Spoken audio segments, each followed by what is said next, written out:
বৈষ্ণব দাস জয় গৌরী দাস হরি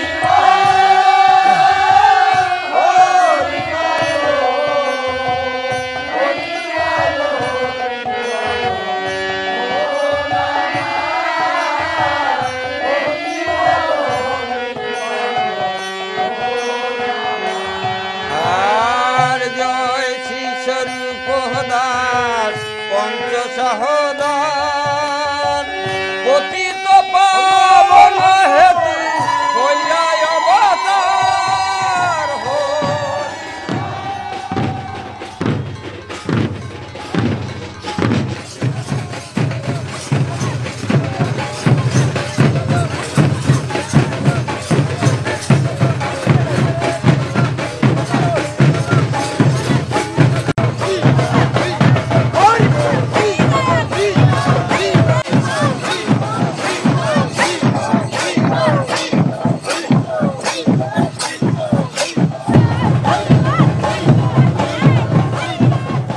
যদিও মতুয়াদের ব্যাপক অংশ নমশূদ্র সম্প্রদায়ে, তবে সব নমশূদ্র মতুয়া নয়, আবার সব মতুয়াও নমশূদ্র নয়।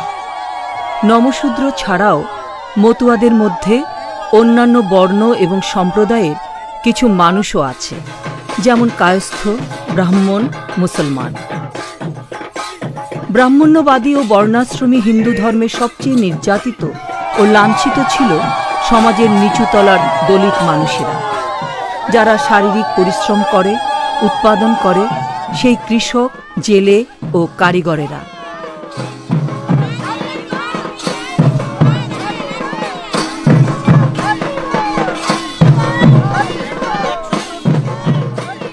হরিচাঁদ ঠাকুর যখন এই মতাদর্শটি প্রচার করেন তখন হরিবোলা নামেই প্রচলিত ছিল।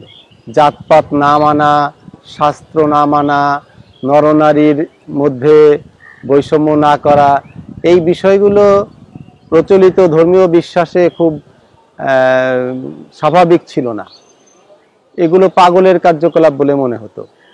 তাই সমাজের যারা প্রচলিত ধর্মে বিশ্বাসী তারা মনে করত যে হরিচাঁদ ঠাকুর মতুয়া, তিনি অপ্রকৃতস্থ। হরিচাঁদ ঠাকুর এই যে খারাপ বিশেষণটিকে তিনি বললেন যে সবাই যখন আমাদের মতুয়া বলে তাহলে মতুয়া বিশেষণটাই আমরা গ্রহণ করি। মতুয়া কিন্তু বড় মতুয়া ছিল চৈতন্য মহাপ্রভু। নামে প্রেমে সেই মাতোয়ারা হতেন, মত্ত থাকতেন। হ্যাঁ, সব সময় উনি 8টা শ্লোক রচনা করছিলেন, অনলি 16 অষ্টক বলে চৈতন্য মহাপ্রভু। এই 8টা শ্লোকই ভক্তর লক্ষণ কি, ভক্ত হতে গেলে কি কি লাগে। এই 8টা শ্লোকের মধ্যে তৃতীয় শ্লোকটা আমরা কীর্তনীয় যারা সবসময় বলে, কিন্তু ত্রিনাদপি শুনিছেন তরুরেব সহিষ্ণু না অমানেকে মানন কীর্তনীয় সদাহরি। এইটার আর হরিচাঁদ ঠাকুরের দর্শন এক। তৃণের থেকে নিচু হও, ত্রিনাদপি শুনি, তৃণ হবে আর কি অমানিকে মান দাও। এই যে ঠাকুর যা নির্যাতিতদের পাশে দাঁড়ালো, যাদের কোনো অধিকার ছিল না, আর বলছে কীর্তনীয় সদাহরি, অর্থাৎ সদা হরিনাম কীর্তন করো, হরিনাম কীর্তন করে মাতোয়ারা হও। এই চৈতন্য মহাপ্রভুর কথা। কিন্তু আমার হরিচাঁদ ঠাকুর বলছে কি, হরি ধ্যান, হরি জ্ঞান, হরিনাম সার, নামে প্রেমে মাতোয়ারা, মতুয়া নাম তার। হরি বল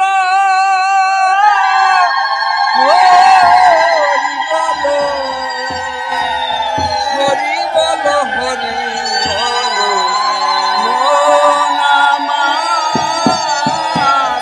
হরি বল হরি বল মন আমার, হরি বল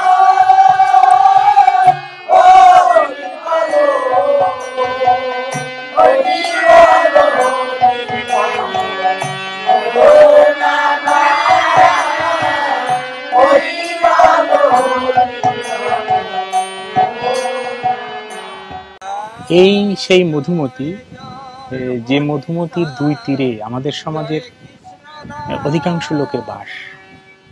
এই মধুমতি উজানে গিয়ে গড়াই নাম ধারণ করেছে। সেখানে ফকির লালন তিনি তার যে বাউল মত সেটা প্রচার করেছেন এবং বৈদিক মেঘের ঘোর অন্ধকারের কথা বলেছেন। সেই বৈদিক মেঘের ঘোর অন্ধকার কাটানোর জন্য লালন ফকিরের জীবন কালেই আর একজন আমাদের মহান দার্শনিক হরিচাঁদ ঠাকুর এই মধুমতির কুলেই জন্মেছিলেন, বেড়ে উঠেছিলেন। হরিচাঁদ ঠাকুর যে সময়কালে বর্তমান ছিলেন, সেই ঊনবিংশ শতাব্দীর মাঝামাঝি সময়, সেই সময়ে এই সমাজে অনেকগুলো দ্বন্দ্ব বর্তমান ছিল। জমিদারদের সাথে কৃষক সমাজের যে দ্বন্দ্ব, এখানে নীলকররাও ছিল। এই মধুমতির দুই তীরে অনেক নীলকুঠি ছিল।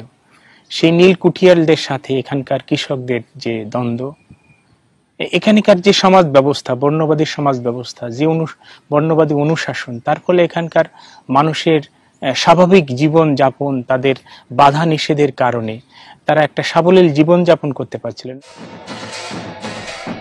1872 সালের সেন্সাসে বাংলার নমশূদ্রদের চণ্ডাল বা চাঁড়াল আখ্যা দেওয়া হয়েছিল। তারা তখন পরিণত হয়ে পড়েন পুরোপুরি জল অচল এক প্রান্তিক শ্রেণীতে। শাস্ত্রে চণ্ডালদের কিছু পেশা ছিল। সেই পেশা হচ্ছে মরা পোড়ানোর পেশা, বিভিন্ন মলমূত্র পরিষ্কার করার পেশা, এই সমস্ত পেশা। সেন্সাস রিপোর্টে 1872 সালে তা নিয়ে একটা আন্দোলন তৈরি হয়েছিল।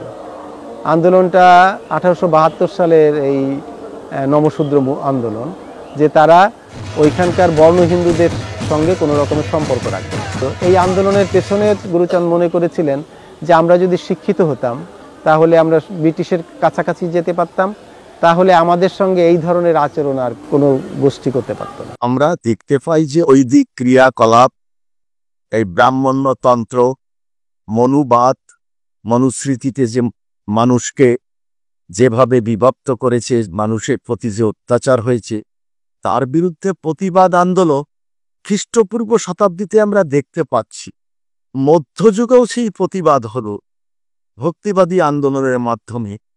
সন্ত রবিদাস, সন্ত কবির, তারপরে গুরু নানক বাংলায় চৈতন্যের মাধ্যমে এরা সমস্ত প্রতিবাদ করলেন। তাহলে মতুয়া ধর্মে আমরা দেখতে পাচ্ছি ইতিহাস যে ভারতীয় ঐতিহ্যকে অবলম্বন করে ঊনবিংশ শতাব্দীতে মতুয়া ধর্মের উদ্ভব হচ্ছে। মতুয়া ধর্মের উপর চৈতন্যের ভক্তি আন্দোলন ও বাংলার সহজিয়া ধর্মচর্চার বেশ প্রভাব ছিল, বিশেষ করে উচ্চবর্ণগুলোর শোষণ, শাসন ও জাতপাতের বিরোধিতার ব্যাপারে। মতুয়া ধর্মের প্রবর্তক হরিচাঁদের আমলে সমাজে তখন জাতপাত, অস্পৃশ্যতা ও ছুঁয়াছুঁয়ি চরমে পৌঁছেছিল।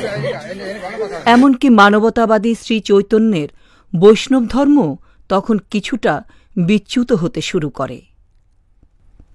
নিম্নবর্ণের অন্তজ জল অচল এসব মানুষেরা তখন খ্রিস্টান মিশনারিদের প্রভাবে কেউ কেউ খ্রিস্টান হচ্ছিলেন, কেউ বা মুসলমান ধর্মে আশ্রয় খুঁজছিলেন।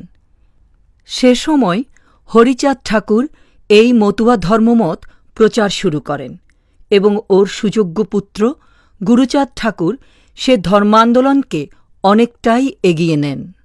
আসলে মতুয়া আন্দোলনের যে সাংস্কৃতিক দিক, এর তো নিজস্ব একটা বলয় আছে।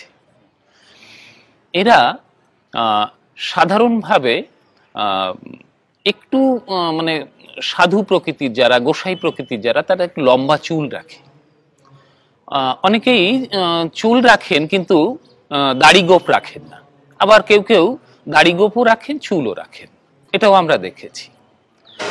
যারা সাধু গোসাই পাগল, তাদের হাতে সোয়া হাত একটা লাঠি। এই মানুষগুলো মূলত এরা সংঘবদ্ধ হয়ে প্রত্যেক বুধবারে এদের একটা সম্মিলিত উপাসনা থাকে, সেটা হরিসভা বলা হয়। এদের মধ্যে যে মতুয়া ভাই, এই একাত্ম বোধটা কিন্তু সবসময় এটা লক্ষ্য করা যায়।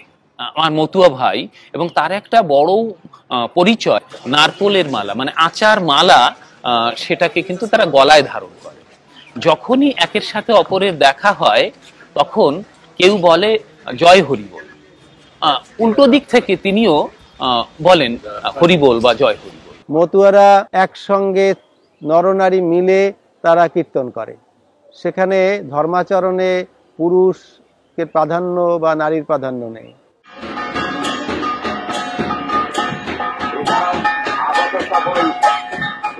জাতপাত মানা হয় না। জাতপাত মানা না মানার বড় একটা উদাহরণ হরির লুট। এই হরির লুট মানে হচ্ছে সবাই মিলে কীর্তন করবে, নাচবে, হরিনাম করবে, তার মধ্যে বাতাসা ছড়িয়ে দেবে। সেই বাতাসা ছড়িয়ে দিলে এক জাতের পায়ের ছোঁয়া বাতাসা অন্য জাতের মানুষ প্রসাদ হিসেবে গ্রহণ করবে।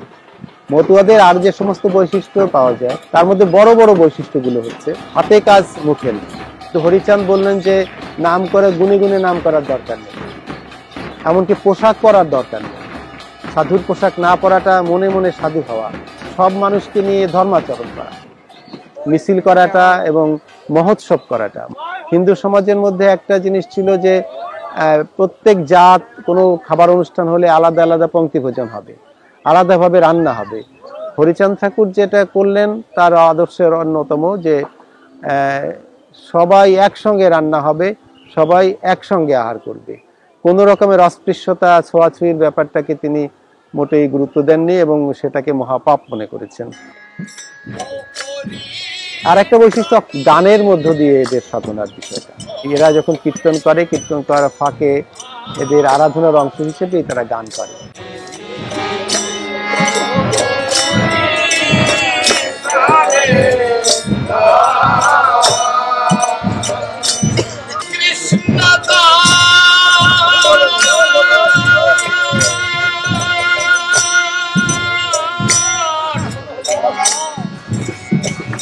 ওনার জন্মভিটা এইখানে জন্মগ্রহণ করেছিলেন, এইখানেই। হ্যাঁ, তার জীবনের কাজ শুরু করে এইখান থেকেই। তার যে বাল্যলীলাও এই গ্রামে, এই সাপড়িডাঙ্গায় উনি করেছেন।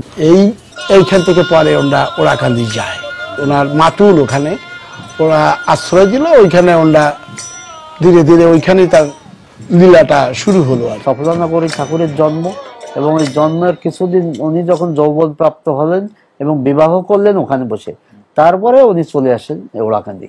ওনার মাতুলালা ওরাকান্দির চৌধুরী বাড়ি, ওনারা কিছুদিন ছিলেন। সেখান থেকে চৌধুরী বাড়ির পাশেই আর একটা ভিটা আছে, আমভিটা বলে, এখনো আছে। গুরুচাঁদ ঠাকুরের জন্ম মূলত আমভিটায়।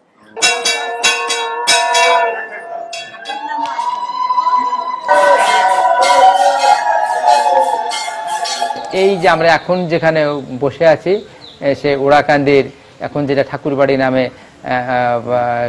সকলের কাছে পরিচিত, এখানে এসে ঠাকুর বসবাস শুরু করেন। মা মানে আমার শাশুড়ি, গুরুচাঁদ ঠাকুরের নাতি বউ। আজকাল আমাদের এই বাড়ির ঠাকুর বাড়ি আসার কিন্তু পথটা খুব দুর্যোগ ছিল। তখন বর্ষায় নৌকাও চলে না, হাঁটাও চলে না, খুব কষ্ট হতো মানুষের। আর গ্রীষ্মের সময় রেলার উপর দিয়ে আসতে হতো। কিন্তু আজকেও এই ঠাকুরের ভক্তরা এই অনায়াসে সামনে করে 4টে রাস্তা, আমরা কোনোদিন কল্পনাও করতে পারি না। ব্রিজ। হরিচাঁদ ঠাকুর যাগযজ্ঞ, বেদ ব্রাহ্মণ, গুরুর কাছে দীক্ষা বা তীর্থ ভ্রমণ, সনাতন ধর্মের এসব বাহ্যিক কার্যকলাপকে অপ্রয়োজনীয় বলে ঘোষণা করলেন। বললেন, স্রষ্টার সাধনায় ব্রাহ্মণদের বেদবিধি মানা বা সংস্কৃত ভাষার ব্যবহার না হলেও চলবে, শুধু মুখে হরিনাম বললেই হবে। জয় জয় হরিচাঁদ, জয় কৃষ্ণ দাস, জয় শ্রী বৈষ্ণব দাস, জয় গৌরী দাস।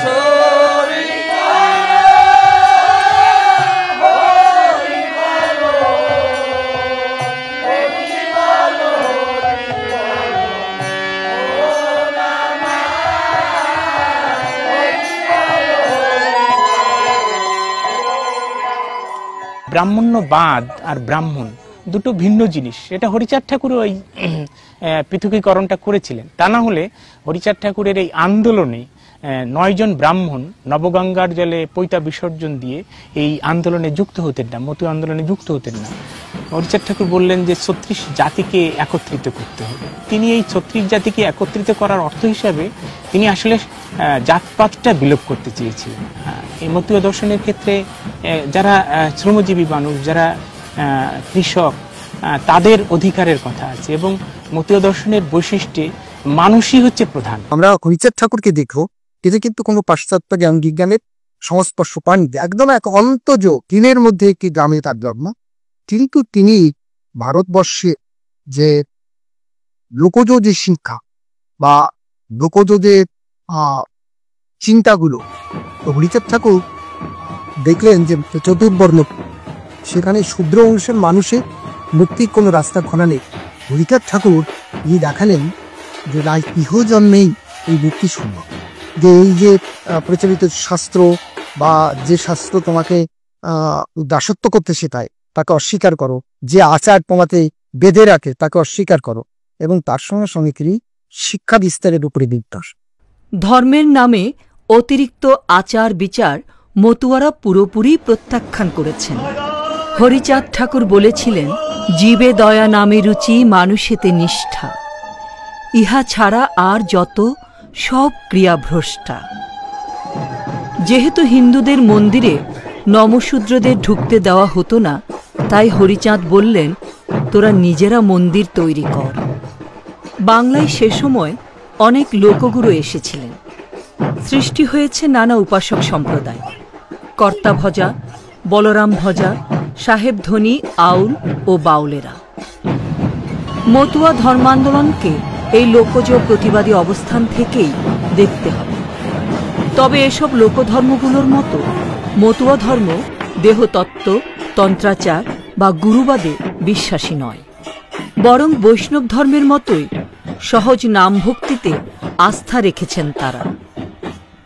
ঘরে বসে গৃহী জীবন যাপন করে এক নারী ব্রহ্মচারী হয়ে নিষ্ঠার সঙ্গে গার্হস্থ্য জীবন ও ধর্ম পালন করো। হরিচাঁদ বললেন, এক নারী ব্রহ্মচারী পালো গৃহধর্ম, গৃহধর্ম নষ্ট হলে নষ্ট সব ধর্ম। পূজা পার্বণ বা স্রষ্টাকে উপাসনার নানা রীতিনীতি নিয়ে মতুয়া ধর্ম তাই তেমন মাথা ঘামায়নি। তাদের সাধনা হচ্ছে সহজ সাধনা। তারা বরং জোর দিয়েছেন মানুষের জাগতিক মঙ্গলের উপর। ভারতের বিভিন্ন ধর্মে সংসার বৈরাগ্যের যে বিষয়টা রয়েছে, মতুয়া ধর্মে তা এড়িয়ে গার্হস্থ্য ধর্মকেই শ্রেষ্ঠ বলা হয়েছে। বলা হয়েছে, মালা টেপা, ফোঁটা কাটা, জল ফেলা নাই, হাতে কাম, মুখে নাম, মন খোলা চায়। সহজ গার্হস্থ্য ধর্ম সর্বকর্মসার, গৃহীকে বিলাবে মুক্তি, শ্রীহরি আমার। জীবন যাপন ও আহার বিহারে জাতপাতের ছোঁয়াছুঁইকে মতুয়ারা একেবারেই বাদ দিতে চেয়েছেন। প্রাচীন বেদবিধি, স্মৃতি, শাস্ত্র ও পুরোহিত প্রথা বর্জনের এসব সাহসী সিদ্ধান্তের মাধ্যমে হরিচাঁদ ঠাকুর সে যুগে এক সামাজিক বিপ্লবী ঘটালেন বলা চলে। 1873 সালে সামাজিক সমমর্যাদার দাবিতে উচ্চ বর্ণগুলোর বিরুদ্ধে ফরিদপুরের নমশূদ্র সম্প্রদায় এক সাধারণ ধর্মঘট সংগঠিত করেছিল। তারা ঘোষণা দেন যে তারা উচ্চবর্ণের বাড়িতে বা জমিতে কাজ করবেন না। বাংলার এই প্রথম ধর্মঘট বা বয়কট আন্দোলনটা সফল হয়েছিল। 1873 সালের 6 ফেব্রুয়ারি ঘোষণা করা হলো বয়কটের, যে আমরা আজ থেকে বর্ণ হিন্দুদের কোনো কাজে সহযোগিতা করব না, তাদের মাঠে কৃষিকাজ করব না, তাদের ঘরের কাজ করব না, তাদের নৌকা গড়ে দেব না, তাদের বাণিজ্যে তাদের সহায়তা করব না, বরং আমরা আমাদের জমি চাষ করব, আমরা নিজেরা বাণিজ্য করব, আমরা নিজেরা নিজেদের কাজ করে বেঁচে থাকব। এই ঘোষণা দেবার পরে এই ধর্মঘট 4 সপ্তাহ ব্যাপী চলে এই মধুমতির 2 তীর ঘেঁষে। এবং ধর্মঘটের একটা পর্যায়ে সরকার থেকে যখন প্রতিশ্রুতি দেওয়া হলো এই ধর্মঘট প্রত্যাহার করা হয়, তিনি তাদের পাশে গিয়ে দাঁড়ালেন যারা একেবারে বঞ্চিত, একেবারে লাঞ্ছিত, চির অবহেলিত। তিনি বললেন যে নিচু হয়ে নিচের আমি করিব উদ্ধার, অতি নিম্নে না নামিলে কিসে অবতার। মতুয়া দর্শন ঠিক এইখানেই অনন্য, যে সবসময় সে নিপীড়িত মানুষের পাশে থাকে। কেবল ব্রহ্মই সত্য, জগৎ মিথ্যা বা মায়া মাত্র। বেদান্ত দর্শনে এভাবে জগৎ ও জীবনকে অস্বীকার করা হয়েছিল। প্রাচীন বৈদিক ধর্ম মানুষকে শ্রমবিমুখ ও পরশ্রমজীবী করে তোলে। হরিচাঁদ তার চিন্তায় বাস্তব মানুষের কর্মময় ও সামাজিক জীবনকে বিশেষ গুরুত্ব দিয়েছেন। হরিচাঁদ ঠাকুর মনে করতেন প্রার্থনার জন্য বিশেষ সময় বা বিশেষ পোশাকের কোনো দরকার নেই, স্বাভাবিক কাজকর্মের মধ্যেই ঈশ্বরের উপাসনা করা যায়। তাই মতুয়াদের দর্শন হল হাতে কাম মুখে নাম। মতুয়া ধর্ম তাই আসলে এক পরিশ্রমী জাতির ধর্ম। কৃষক বা গ্রামীণ কারুজীবীরা যারা উৎপাদনের সঙ্গে সরাসরি জড়িত, হাতে কাম মুখে নামের এ ধর্ম হয়ে উঠল তাদের প্রাণের ধর্ম। হরিচাঁদ ঠাকুর শ্রমজীবী মানুষদের কর্মের মর্যাদাকে এভাবে প্রতিষ্ঠা করে গিয়েছিলেন।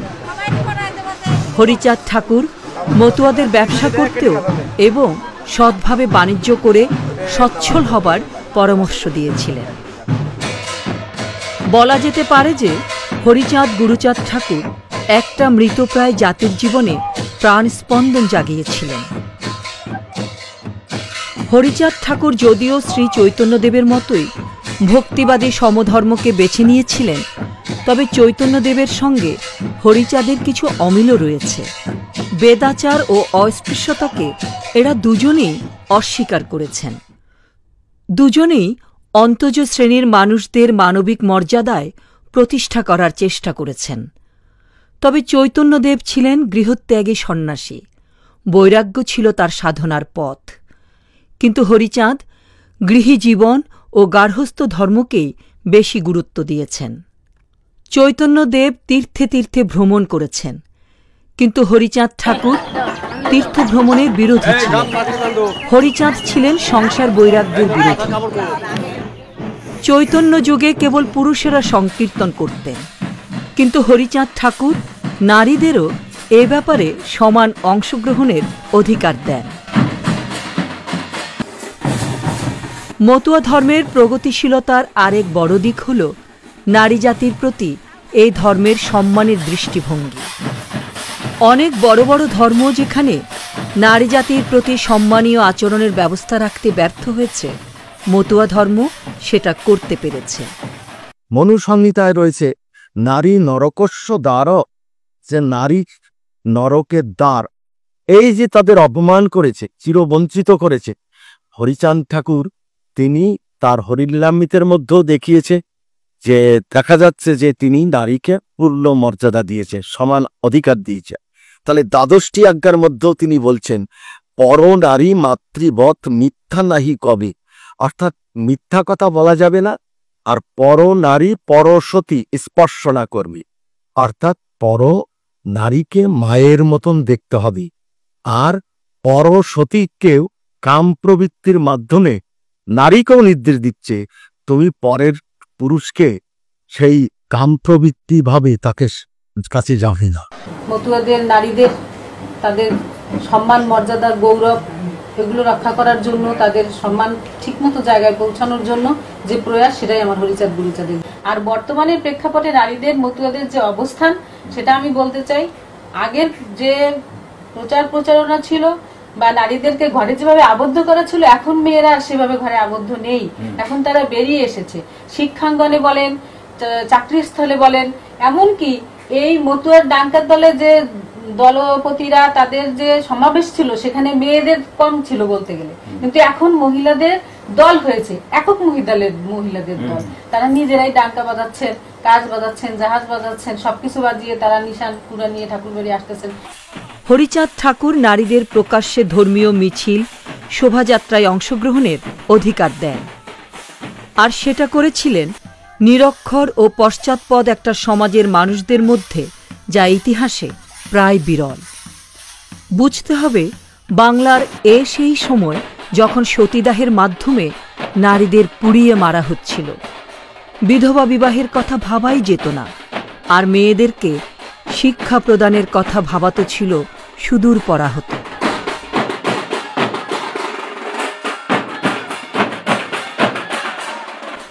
গুরুচাঁদ ঠাকুর নিজে উদ্যোগ নিয়ে মতুয়াদের মধ্যে বিধবাদের বিবাহ প্রচলন করেন। গুরুচাঁদ ঠাকুর বেশ কয়েকজন বিধবা নারীর বিবাহের ব্যবস্থা করেছিলেন। বাল্যবিবাহ বন্ধ নারী শিক্ষা, নারীদের শরীর এবং স্বাস্থ্যচর্চার ব্যাপারে তিনি বিশেষ মনোযোগী ছিলেন। গুরুচাঁদ বিশ্বাস করতেন, নারীর অগ্রগতি না ঘটলে আদর্শ পরিবার গড়ে তোলা সম্ভব নয়। এই ব্যাপারে গুরুচাঁদের নির্দেশ ছিল, নরনারী দুইজনেই প্রতি কার্যে প্রতিক্ষণে তালে তালে হও অগ্রসর। হরিচাঁদ ও গুরুচাঁদ ঠাকুর উভয়েই জানতেন, শক্তিশালী উচ্চশ্রেণীরা তাদের এই বিদ্রোহ মেনে নেবে না। জাতপাতের বিরুদ্ধে তাই প্রায় একটা যুদ্ধ সাজের পরিস্থিতির মধ্যে তাদেরকে শুরু করতে হয়েছিল মতুয়া ধর্মের অগ্রযাত্রা। সে কারণেই দেখি লাল নিশান, জয়ডঙ্কা, কাশি ও শিঙা বাজিয়ে প্রচণ্ড গতিতে মাটি কাঁপিয়ে মতুয়ারা যখন হরিবোল ধ্বনি দিতে দিতে ছুটে যায়, তখন যেন এক যুদ্ধোন্মাদনার সৃষ্টি হয়, যে উন্মাদনার বিরুদ্ধে দাঁড়ানোটা সহজ নয়। হরিচাঁদ ঠাকুরের জীবন ও দর্শন নিয়ে তারকচন্দ্র সরকার 1917 সালে রচনা করেন শ্রী শ্রী হরিলীলামৃত গ্রন্থ, যা মতুয়াদের কাছে খুবই পবিত্র এক গ্রন্থ বলে বিবেচিত। এটা আমাদের মতুয়া ধর্মের মূল ধর্মগ্রন্থ, মতুয়া সম্প্রদায়ের। আমার পূর্ণ অবতার পূর্ণব্রহ্ম শ্রী শ্রী হরিচাঁদ ঠাকুরের জীবনী গ্রন্থ, শ্রী শ্রী হরিলীলামৃত, যা রচনা করেন কবি রসরাজ তারকচন্দ্র সরকার। এটা মতুয়াদের নিকট মানে খুবই পবিত্র গ্রন্থ। যেমন ইসলাম ধর্ম অবলম্বী যারা, তাদের কোরআন, খ্রিস্টানদের বাইবেল, বৈষ্ণবদের চৈতন্য চরিতামৃত এবং শ্রীমৎ ভাগবত, তদ্রূপ মতুয়াদের আমাদের শ্রী শ্রী হরিলীলামৃত। হরিচাঁদকে যে ধরে রাখছেন, এটা তারক গোসাই এবং তানার লীলামৃত গ্রন্থের মাধ্যমে। এই তারক গোসাইয়ের সমাধিক্ষেত্র এই মহাশ্মশান, ওইটা। তো উনি হরিচাঁদ বিভিন্ন জায়গায় কবি গান গেয়ে বেড়াতেন। এই কবি গান বিভিন্ন জায়গায় গেতে গেতে গেতে গেতে ওনার জীবনটাই পাল্টে গেল। তখন হরিচাঁদ নির্ভর হয়ে গেলেন উনি, এবং তারপর থেকে হরিচাঁদ, হরিধ্যান, হরিজ্ঞান, হরি তার অন্তঃসার হয়ে গেল। তখন থেকে হরিচাঁদ এবং হরিচাঁদের যে দর্শন, এইটা কিভাবে প্রতিষ্ঠিত করা যায়, এই কাজে উনি ব্যস্ত হয়ে গেলেন। কারণ হরিগুরুচাঁদের যে দর্শন, এটা হলো মানবতাবাদী দর্শন, এটা কোনো আধ্যাত্মিক দর্শন না। এবং সেই মানবতাবাদী দর্শন যেটা, সেই দর্শনটাতে প্রতিষ্ঠিত করতে গেলে আর ওই আধ্যাত্মিকতা থাকে না, অথবা হিন্দু ধর্ম থাকে না। এবং হরিচাঁদ ঠাকুর কিন্তু হিন্দু ধর্ম এর বাইরে, মতুয়া ধর্ম এর সম্পূর্ণ বাইরে। মতুয়াদের কাছে হরিচাঁদ ঠাকুরের দ্বাদশ আজ্ঞা খুবই গুরুত্বপূর্ণ এক নীতিমালা।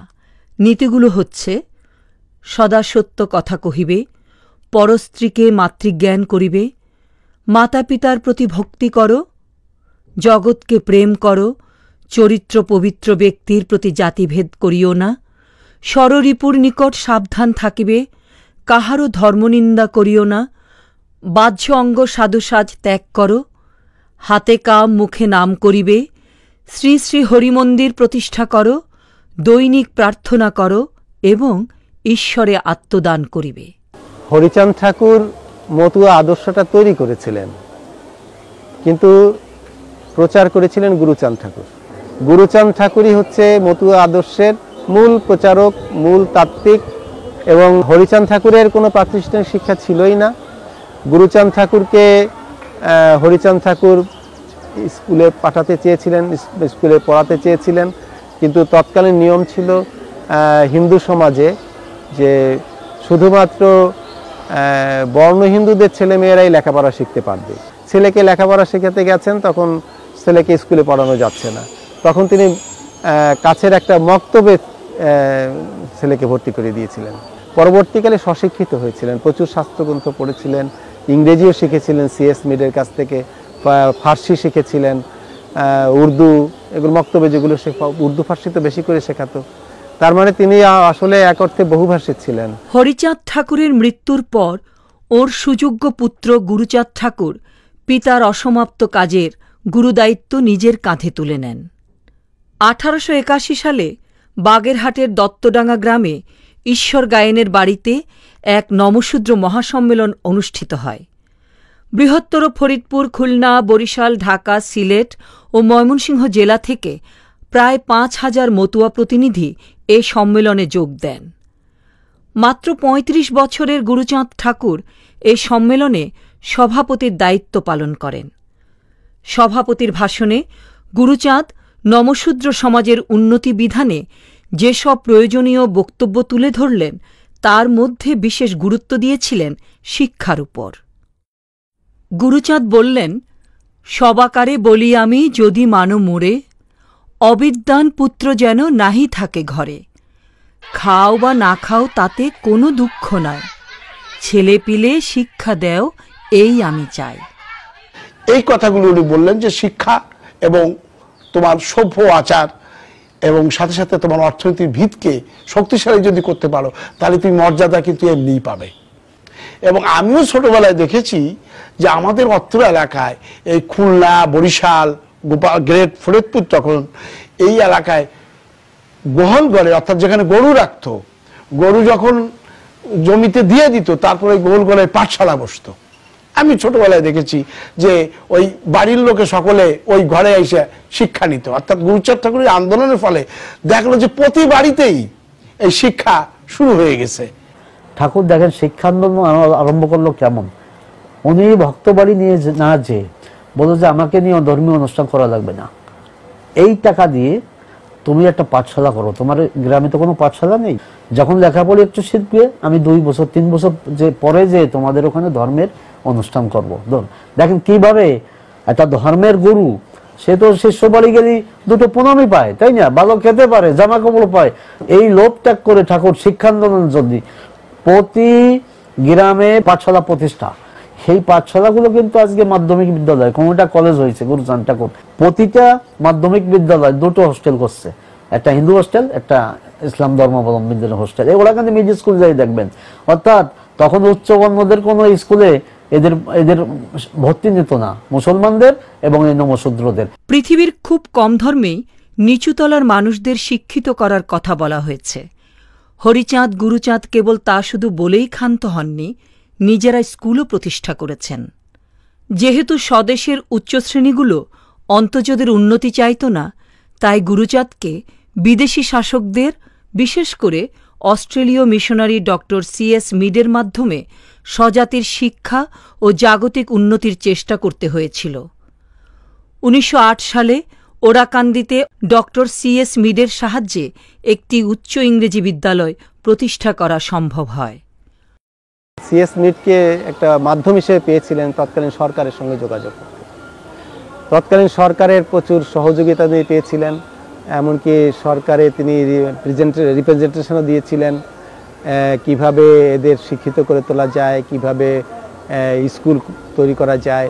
ওইখানে নারীদের জন্য কর্মসংস্থান, হস্তশিল্প প্রতিষ্ঠান করেছিলেন, হস্তশিল্পের ভোকেশনাল ট্রেনিং সেন্টারের মতো করেছিলেন এবং বিধবাদের নিয়ে একটা প্রতিষ্ঠান করিয়েছিলেন। বিধবারা সেইখানে হস্তশিল্প শিখত, স্বনির্ভর হতো। এই ওরাকান্দি গ্রামটাকে তিনি এমনভাবে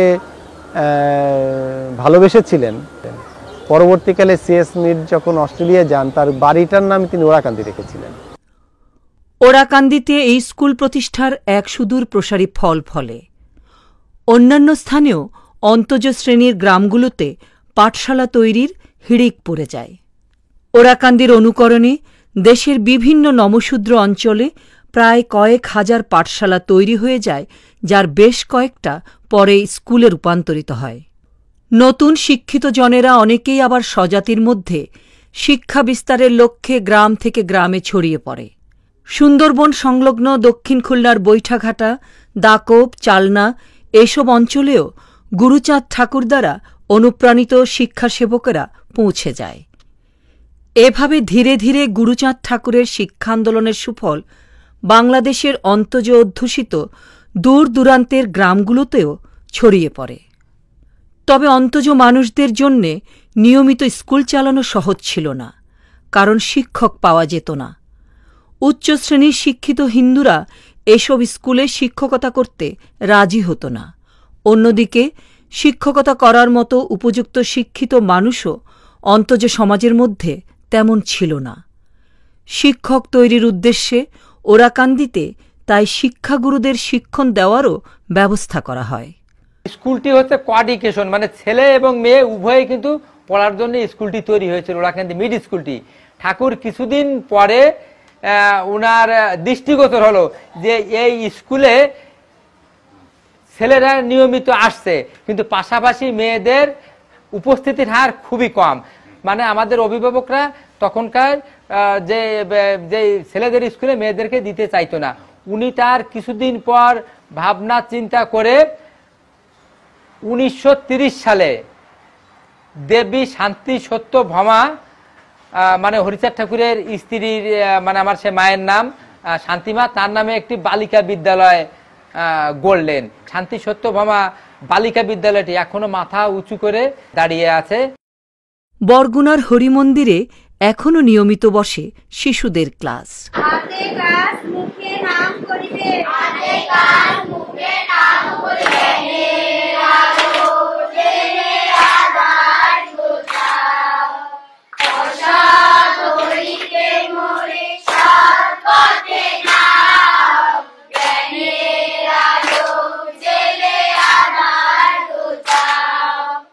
এক সময় এই গ্রাম থেকে 4টে ব্যক্তিকে গুরুচাঁদ ঠাকুরের অর্থে অনুপ্রেরণায় বিলেতে গেলেন, যেটা নমশূদ্র সমাজের প্রথম ব্যারিস্টার প্রমথরঞ্জন ঠাকুর, প্রথম পিএইচডি ফিলোসফিতে ভগবতী ঠাকুর, প্রথম বার এটলা জজবাবু সুরেশ বিশ্বাস, প্রথম অ্যাডভোকেট অমূল্য দাস। ঠাকুর বলছে তোরা রাজনীতি কর না, অধিকার পাবি কোথার থেকে, আইন সবাই যা, তাই না, আইন পাশ করাতে সহযোগিতা কর। এইভাবে নিজের ছেলে প্রমথরঞ্জন ঠাকুরকে, নিজের নাতি, তাকে বলো তুই রাজনীতি কর। আমার মেজো কাকা শশীপতি ঠাকুর, উনিও পাকিস্তানে আমার এমপি ছিলেন। এই আজকে দেখেন গুরুচাঁদ ঠাকুরের আর একটা শরিক, আমার ওই সিক্স জেনারেশন আমাদের ঠাকুরের, ওই শান্তনু ঠাকুর, সে মন্ত্রী, তার ভাই একজন এমএলএ। এই যে গুরুচাঁদ ঠাকুর এই জন্যই বলছে, যাদের দল নেই তাদের বল নেই। একটা সংগঠনের বা একটা জাতির যারা একতাবদ্ধ যদি না হয়, তাদের কোনদিন বল থাকে না। এই জন্য ঠাকুর কিন্তু চরমভাবে বলতেন দল করো, অর্থাৎ সংগঠিত হন। মানে একটা আধুনিক মনস্ক ব্যক্তি ছিলেন গুরুচাঁদ ঠাকুর, যুগোপযোগী মানুষ। প্রথম ভারতবর্ষের মধ্যে পিছিয়ে পড়া সমাজের মধ্যে প্রথম পত্রিকা গুরুচাঁদ ঠাকুর 1906 সালে তিনি পত্রিকা দিত। এর মধ্যে 1907 সালে লর্ড ল্যান্সলট হেয়ারের কাছে, ছোট লটের কাছে পাঠানো হলো সাউথ লিপি, যে আমাদের শিক্ষা প্রতিষ্ঠান দরকার, আমাদের চাকরি দরকার। তখন ব্রিটিশ মানে আসাম বেঙ্গল সরকার, ব্রিটিশ সরকার এই সমাজের জন্য সংরক্ষণের ব্যবস্থা করলো প্রপোর্শন অনুযায়ী, মানে সংখ্যানুপাতিক হারে। তার আগেই কিন্তু মুসলমানদের জন্য সংরক্ষণ হয়ে গেছে। এই সময় গুরুচাঁদ ঠাকুর দাবি করলেন সিএস মিডের মাধ্যমে। তাহলে তিনি শিক্ষা প্রতিষ্ঠান করলেন, চাকরির ব্যবস্থা করলেন সিএস মিডের মাধ্যমে। এমই স্কুল হলো। আর গুরুচাঁদ ঠাকুরের প্রতিষ্ঠিত স্কুলে সব জাতির জন্য উন্মুক্ত ছিল, যেমন ওরাকালিকে মুসলমান টিচারও ছিল, হিন্দু টিচারও ছিল, সমস্ত, এবং হোস্টেলও আলাদা আলাদা ছিল। এই যে শিক্ষা আন্দোলনে গুরুচাঁদ ঠাকুর বললেন যে আগে ধর্ম নয়, আগে শিক্ষা দরকার। তাই তার বাণীটা হলো, আগে তুই শিক্ষা জলে ভাস, তারপরে তুই ধর্ম জলে ভাসিস। একটা গুরু স্কুল করেছিলেন ওরাকান্দিতে। গুরু স্কুল করার মানে হচ্ছে ওই স্কুলের মধ্য দিয়ে অনেক ছাত্র বের হবে 8ম শ্রেণী পর্যন্ত। গুরু স্কুল বোধহয় 8ম শ্রেণী পর্যন্ত ছিল। তাদের কাজ হচ্ছে প্রত্যেক গ্রামে গ্রামে গিয়ে পাঠশালা তৈরি করা। যারা এই জিটি পাস করত, তারা ওই বিভিন্ন গ্রামে গ্রামে চলে যেতেন। তারা ওই হাটে আসতেন এবং বর্ষাকালে পরে তারা আসতেন, ওই হাট থেকে তাদের নৌকো করে নিয়ে আসা। তো তারা এসে 6 মাস ওখানে পাঠশালা করে। এই সময় এই যে শিক্ষা বিস্তারের যে প্রয়োজন আছে, সেইটার জন্যে তিনি মীর সাহেবকে নিয়ে বিভিন্ন জায়গায় যেতেন এবং একজন সাহেবকে দেখে আমাদের দেশের মানুষ খুব আপ্লুত হতেন। মীর সাহেব সেখানে সভাপতি হতেন, ওনারা সবাই বক্তৃতা করতেন। এই পৃথিবীতে বলা হতো জাগরণী সভা, এবং এই জাগরণী সভার ভেতর দিয়ে সমাজ সংস্কার, শিক্ষার বিস্তার, এই কাজগুলো করেছেন এই গুরুচাঁদ ঠাকুর। এই সিনেমের প্রধান যে হরিচাঁদ ঠাকুর, গুরুচাঁদ ঠাকুরের জন্য আমরা লেখাপড়া শিখেছি। সেই হরিচাঁদ ঠাকুর, গুরুচাঁদ ঠাকুরের নামে আমরা একটা বিদ্যালয় স্থাপন করতে পারিনি। এই লক্ষ্যে এই চান্দারবিল অধ্যুষিত 7টি গ্রাম শানপুকুরিয়া, চককুরলিয়া, বড়খোলা, পাথরগ্রাম, বড়ইভিটা, বরমপাল্টা, রাধানগর, এই চান্দারবিলের মাঝখানে রিমোট এরিয়া। এই জায়গাতে আমরা চিন্তা ভাবনা করলাম যে ঠাকুর আমাদের লেখাপড়ার অধিকার দিয়েছে সেই ঠাকুরের নামে একটা বিদ্যালয় প্রতিষ্ঠা করা যায় কিনা। তো চককুরলিয়ার মিধা বংশ, তাদের এই জমিটা, তাদের কাছে যখন জমিটা চাইলাম, তারাও দারিদ্রতার নিচে বসবাস করে, তো তারা কিছু দান করছে। আবার এখান থেকে যারা মতুয়া ভাবাদর্শের মানুষ, তারা এখান থেকে কেউ 1 কাঠা, কেউ 2 কাঠা, কেউ 5 কাঠা জমি কিনে এই প্রতিষ্ঠানের নামে দান করছে। যারা এই মতুয়া আন্দোলনের সাথে জড়িত, আমাদের অনেক মুরব্বী আছে প্রত্যেকটা গ্রামে, সেই মুরব্বীরা যেভাবে ধান কালেকশন করছে, আমাদের টিচাররা ধান কালেকশন করছে, 3 উপজেলার ছেলেমেয়েরা এখানে পড়াশোনা করে। এবং এখন পর্যন্ত 2024 সাল এখন পর্যন্ত এখানে পায়ে হাঁটা এবং নৌকাই একমাত্র এখানে যাতায়াতের অবলম্বন। গত 30 বছরে একটা মানে অভূতপূর্ব পরিবর্তন এসেছে আমাদের মতুয়া তথা নিচু সম্প্রদায়ের মানুষের মধ্যে। ঘরে ঘরে শিক্ষিতের সংখ্যা বৃদ্ধি পেয়েছে। টোটাল যারা এখন বেড়ে উঠছে তার প্রায় 80% শিক্ষার সাথে আছে, এবং আমার জানা মতে প্রায় 30% উপরে তারা উচ্চশিক্ষার সাথে যুক্ত আছে। শিক্ষা ছাড়াও স্বাস্থ্য ও পরিবেশ সুরক্ষার জন্যে প্রত্যেক গৃহে শৌচাগার গড়ে তোলার উপরও গুরুচাঁদ বিশেষ গুরুত্ব দেন। ভক্তদের এমনও বলেন যে বাড়িতে শৌচাগার নেই সে বাড়িতে তিনি যাবেন না। শুধু পাঠশালা নয়, মেয়েদের সেখানে মানে বাথরুম ইত্যাদি বাড়িতে আছে কিনা, অপুর ঘাট বাজানো আছে কিনা, মানে মেয়েদের শিক্ষার উপরে জোর দিতেন, পরিচ্ছন্নতার উপরে জোর দিতেন। তার সঙ্গে সঙ্গে এই যে তখন আমরা জানি যে গ্রামে যে স্বাস্থ্যহানি কলেরা অন্যান্য যে ঘটনাগুলি তাদের বন্ধ করার জন্য বিশেষ খাবার, জলের পুকুর, বিশেষ পরিচ্ছন্নতা নিয়েও তিনি সম্প্রচার করছেন। তো ওই সেই মির সাহেব বিভিন্ন জায়গায় এই ওড়াকান্দি গ্রামের বিভিন্ন বাড়িতে উনি উঠান বৈঠকের মতন করেছিলেন। তৎকালীন যে ছবি আমি পেয়েছি সেখানে আমি দেখলাম যে সেখানে বসতে দেওয়ার মতন কোনো চেয়ার ছিল না, যে একটা উঁচু একটা টুলের মতন দিছে, সেখানে সেই মির সাহেব বসেছেন এবং নিচুতে যারা বসে আছেন তারা লেংটি পরা, তারা মানে খালি গায়ে, কেউ গামছা পরা, এরকম করে সকলে কিন্তু উটক্কা হয়ে বসে আছে। একটি ছোট্ট একটি জল চৌকি বা পিঁড়ি দেখলাম ওই ছবিতে তার সামনে আছে, কিন্তু কেউ সাহস করে সেই জায়গায় বসার যোগ্যতা কেউ মনে করছে না যে এই জায়গায় আমি বসতে পারি। এইরকম একটি মানসিকতার জায়গা, যেটা 100-150 বছর আগে, এই জায়গার থেকে গুরুচাঁদ ঠাকুর, যেমন সাঁতার না জানা মানুষ কেউ জলে পড়ে গেলে তাই না হাবুডুবু খায় জলের ভিতরে, এইরকম হাবুডুবি খাওয়া একটি জনজাতিকে গুরুচাঁদ ঠাকুর নিজে হাতে ধরে তুলে এই আমাদেরকে আজকের এই অবস্থানে কিন্তু ঠাকুর নিয়ে এসেছেন। তিনি আরো অনেকগুলো শিক্ষা কিন্তু আমাদের কথিত সমাজকে দিয়েছি। তার মধ্যে একটা আমি তার একদম এত বাকি মানে পোর্ট্রেট একটি ডায়েরি সত্যিতে নির্ধারণ করেছিলাম, যেখানে তিনি বলছেন ছোটদের বলছেন যে মাথা উঁচু করে আকাশের দিকে দেখাসে, অর্থাৎ এই যে মাথা উঁচু করতে সে তাদের বলতেন যে ভুঁড়ি ওড়ালেও একটু উপরের দিকে দেখা কি হতো অভ্যাস। এই যে একটা বড় পৃথিবী আছে তাকে আবিষ্কার করা এবং নিজেরা একদম মাথা নিচু করে মাটির মধ্যে আবদ্ধ থাকবো, তার থেকে তিনি বেরিয়ে আসার শিক্ষা দিচ্ছে। তবে শিক্ষিত হলেও 1906 সালের আগে অন্তজ শ্রেণীর শিক্ষিত মানুষেরা কোনো সরকারি চাকুরি পেতেন না বা তাদের চাকুরি দেওয়া হতো না। গুরুচাঁদ ঠাকুর উদ্যোগী হয়ে তৎকালীন বাংলার গভর্নর লর্ড ল্যান্সলট হেয়ারকে 1907 সালে অন্তজদের জন্যে সরকারি চাকুরির দাবি তুলে এক স্মারকলিপি পেশ করেন এবং অন্তজ শ্রেণীর চাকুরি পাওয়ার বাধা অপসারিত হয়। হরিচাঁদ ঠাকুর নারীর অধিকারের প্রতি বিশেষভাবে গুরুত্ব দিয়েছে। আমরা দেখবো যে পদ্মবিলা নামক যে গ্রাম, যেখানে দশরথ বিশ্বাসের বাড়ি, সেখানে একই সঙ্গে মেয়েরা এসে ধর্মকর্মে অংশগ্রহণ করছে, এটা কিন্তু তথাকথিত হিন্দু ধর্মে আচরণ তা তিনি ছিল না। তো এবং সেখানে মেয়েরা পুরুষের পায়ে প্রণাম করছে, পুরুষরা মেয়ের পায়ে প্রণাম করছে, এইটা দেখা যায় না। মেয়েদের প্রণাম করছে পুরুষ, ওটা দেখা যায় না। এটা পুরুষতন্ত্রের একটা বড় ব্যাপার। তো তার জন্য গ্রামের মানুষ তারা গিয়ে তৎকালীন নায়ককে নালিশ করে। নায়ক এসে দশরথ বিশ্বাসকে জুতো ফেরো এবং 10 টাকা তরিমা। তারপরের দিন হরিচাঁদ ঠাকুর একটা আশ্চর্য ঘটনা, তিনি সমস্ত মেয়েদের ডেকে একটা কাছারি বসে এবং সেই কাছারিতে প্রধান বিচারক হলেন একজন মহিলা, প্রধান উকিল হচ্ছেন একজন মহিলা। যিনি আপিল করছে সেখানে। আচ্ছা, এই যে ইন ঘটলা এবারে মহামান্য আদালত সাথে বিচার, সেখানে মহিলারাই বিচারক, মহিলারাই উকিল।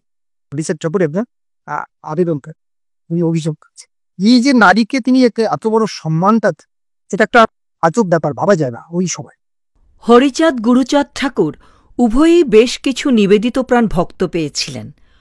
হরিচাঁদ ঠাকুর পেয়েছিলেন তারকচন্দ্র সরকারকে, আর গুরুচাঁদ ঠাকুর পেয়েছিলেন খুলনার ধনাঢ্য ব্যক্তি গোপাল সাধুকে, যিনি গুরুচাঁদের শিক্ষা চিন্তা ও সমাজ সংস্কারের কাজে নিজের সমস্ত অর্থ ব্যয় করেছিলেন। গোপাল সাধু মশায়ের পৈতৃক সম্পত্তি, আয় উপার্জন, যা কিছু ওনার ছিল সমস্ত কিছুই তিনি উৎসর্গ করেছিলেন ঠাকুরের প্রতি। এমনকি গোপাল সাধুর যে নিজ বাড়িটি, সেই বাড়িটিও তিনি গুরুচাঁদ ঠাকুরের কল্যাণে, মতুয়াদের কল্যাণে গুরুচাঁদ ঠাকুরের নির্দেশে তিনি দলিল করে দিয়েছিলেন। এবং গুরুচাঁদ ঠাকুর শেষ জীবনে গোপাল সাধুকে বলেছিলেন, গোপাল তুমি সংসার ত্যাগ করো, তুমি খুলনাতে আশ্রম প্রতিষ্ঠা করে আমাদের সম্প্রদায়ের মানুষের লেখাপড়া এবং তাদের আবাসিক ব্যবস্থা করো।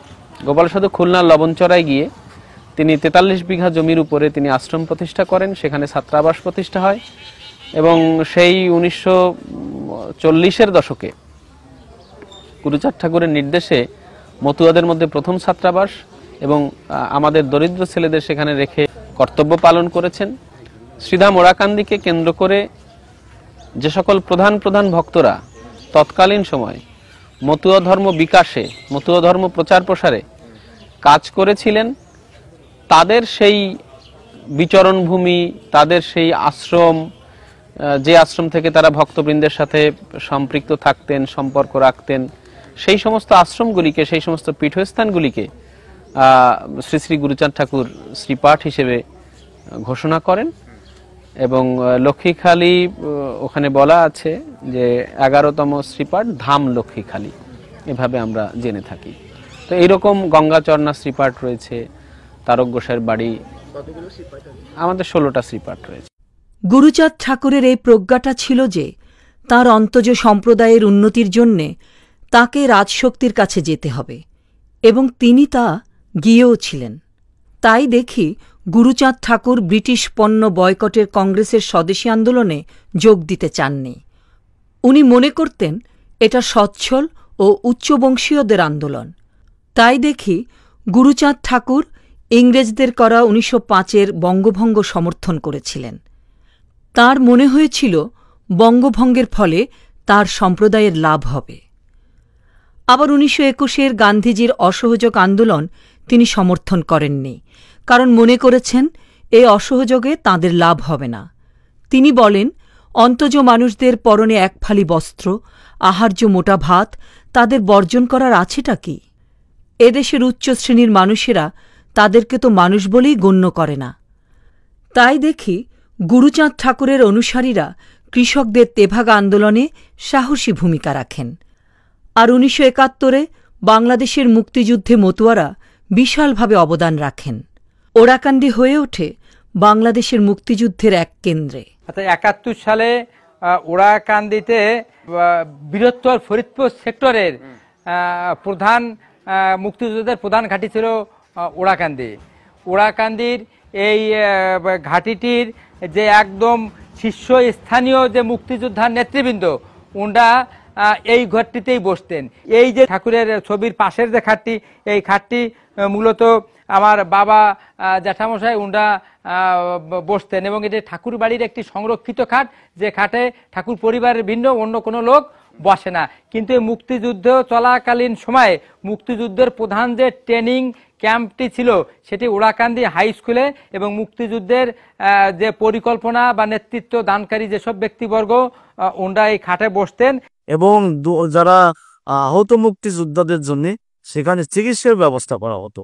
আর দক্ষিণ অঞ্চলে বরিশাল, আপনার খুলনা, পটুয়াখালী, ভোলা, ওই অঞ্চল থেকে যত শরণার্থী ভারতবর্ষে যেতেন, ভারতবর্ষে যাওয়ার পথে ওড়াখান্দি আসতেন, ঠাকুরবাড়ি মন্দিরে প্রণাম করে তারপরে ভারতে যেতেন। অর্থাৎ এই যে 9 মাস পর্যন্ত এই যাত্রীদের কিন্তু ঠাকুরবাড়ির আশ্রয় দেওয়া হয়েছিল এবং সবাইকে খেতে দেওয়া হতো। এখানে হয়েছিল আপনার এই জায়গায় অনেক শরণার্থী কাছে থাকতেন। এই সকাল মানে বিকেল যখন 2টায় বাজত, 2টার পরে এক পশ্চিম দিকে যেতেন না, ওরা এই জায়গায় স্থান নিতেন ঠাকুরবাড়ি। সংখ্যা তো মানে ওই 2টা মনে করেন 6টা বা 7টার পর্যন্ত কমপক্ষে 10,000। হ্যাঁ, কমপক্ষে 10,000। এই আসতো আপনার বরিশালের থেকেই বেশি। বরিশাল এই আমাদের এই দিয়ে মানে গোপালগঞ্জ টোলগঞ্জ দিয়ে এই দিকে যত লোক, সব লোকে এই জায়গায় এসে স্থান নিতেন। একদম ভিতর বাড়ি টাড়ি দিয়ে টিয়ে ওই রাত থাকতেন। সকালে আবার ভোর অতি চলে যেত, ইন্ডিয়ায় চলে যেত। দেখা যাচ্ছে যে রাত্রিবেলায় লোক মারা গেছে, সকালবেলা এনাদের একটা নৌকো ছিল, সেই নৌকোটা উড়িয়ে আমরা সেই লোক ফেলাইছি আপনার এই মানে তখন তো বর্ষা, তখন তোর মাটি দেওয়ার কোনো সিস্টেম ছিলেন না। ওই দেখা যেত যে কচুরির ভিতর দিয়ে পানির ভিতর দিয়ে ফেলাইছি আর কি। আমরা তো ধরেন ডেলি সকাল বিকেল দিয়ে কমপক্ষে হলো 30 জন ফেলাইছি, একদম মিনিমাম। হ্যাঁ, মানে ওই রাত ভরে যা মারা যেত সকালে ফেলতাম, সকালে যা মারা যেত বিকেল বেলা ওই 6টার দিকে আবার ফেলাই আসতাম। গুরুচাঁদ বিশ্বাস করতেন অনুন্নত মতুয়াদের নিজেদেরকে রাজনৈতিকভাবে ক্ষমতায়িত হতে হবে। বলতেন, রাজবেশে সাজো, রাজ সাজে।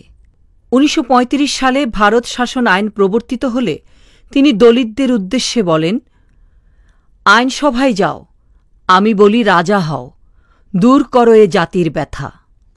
যোগেন্দ্রনাথ মণ্ডল, যার উদ্যোগে দক্ষিণ বাংলা থেকে বাবা সাহেব আম্বেদকর ভারতের সংবিধান পরিষদে নির্বাচিত হতে পেরেছিলেন, সে যোগেন মণ্ডলের রাজনৈতিক উত্থানের পেছনেও মতুয়াদের ভূমিকা ছিল। প্রায় শতাধিক বছর ধরে হরিচাঁদ গুরুচাঁদ এই পিতা পুত্রের জীবন ও কর্মযজ্ঞ মতুয়া জনগোষ্ঠীর উপর এক ব্যাপক প্রভাব ফেলে। হরিচাঁদ ঠাকুর মনে করতেন, কেবল নমশূদ্র নয়, সব ধরনের নিপীড়িত জাতিসত্তার প্রতিই ওর দায়িত্ব রয়েছে। ফলে দেখা গেল সে সময় নমশূদ্র ও অন্তজ শ্রেণীগুলো, এমনকি অনেক ব্রাহ্মণ ও কায়স্থ, জাত্যাভিমান ত্যাগ করে মতুয়া ধর্ম গ্রহণ করেছিলেন। অনেক মুসলমানও মতুয়া ধর্মকে গ্রহণ করেন, যেমন খুলনার 13 খাদার 3 কড়ি মিয়া। গুরুচাঁদ ঠাকুর ব্রাহ্মণহীন ও বেদাচারের বাইরে পূজা পদ্ধতির প্রচলন করেন। কোনো মোল্লা বা পুরুত ছাড়াই তিনি 3 কড়ি মিয়ার সঙ্গে মালঞ্চ সাহার বিয়ে দেন। মতুয়া দর্শন যে সাম্প্রদায়িকতা ও জাতপাতের ঊর্ধ্বে, এই বিবাহ ও এই দম্পতি তার এক উজ্জ্বল উদাহরণ হয়ে রয়েছে। আমরা সকল ভক্ত সমন্বয়ে আমরা এসেছি 3 কড়ি ফকিরের কবর দর্শন করার জন্য। এটা তার আশীর্বাদের যে ধুলি, এই ধুলিটা আমরা এখান থেকে নিয়ে যাব, এবং ওই জন্য পথে ঘাটে যেন কোনো প্রকার আভাব বিভাগ কোনো সমস্যা না হয়, সেই বিশ্বাস নিয়ে আমরা তার এই কবর থেকে আমরা এই যে ধুলি নিচ্ছি, এই ধুলিটাই আমরা সকল ভক্তদের কপালে লেপন করে দিব। এই পাখাটি দিয়েছিল গুরুচাঁদ ঠাকুর, যে বাবা তুই মুসলমান, তুই তো হরিভক্ত, তোকে একটা নামে চেনবে, একটি মাত্র পাখা থাকবে, সেটি মুসলমান ভক্ত হরিভক্ত 3 কড়ি ফকিরে, তোকে আমি পাখাটি দিয়ে গেলাম। এই পাখা নিয়ে, নিশান নিয়ে, ডাঙ্কা নিয়ে, কাশি নিয়ে তুই তোর লোকজন নিয়ে, ভক্তদের নিয়ে তুই ওখান দিয়ে আসবি।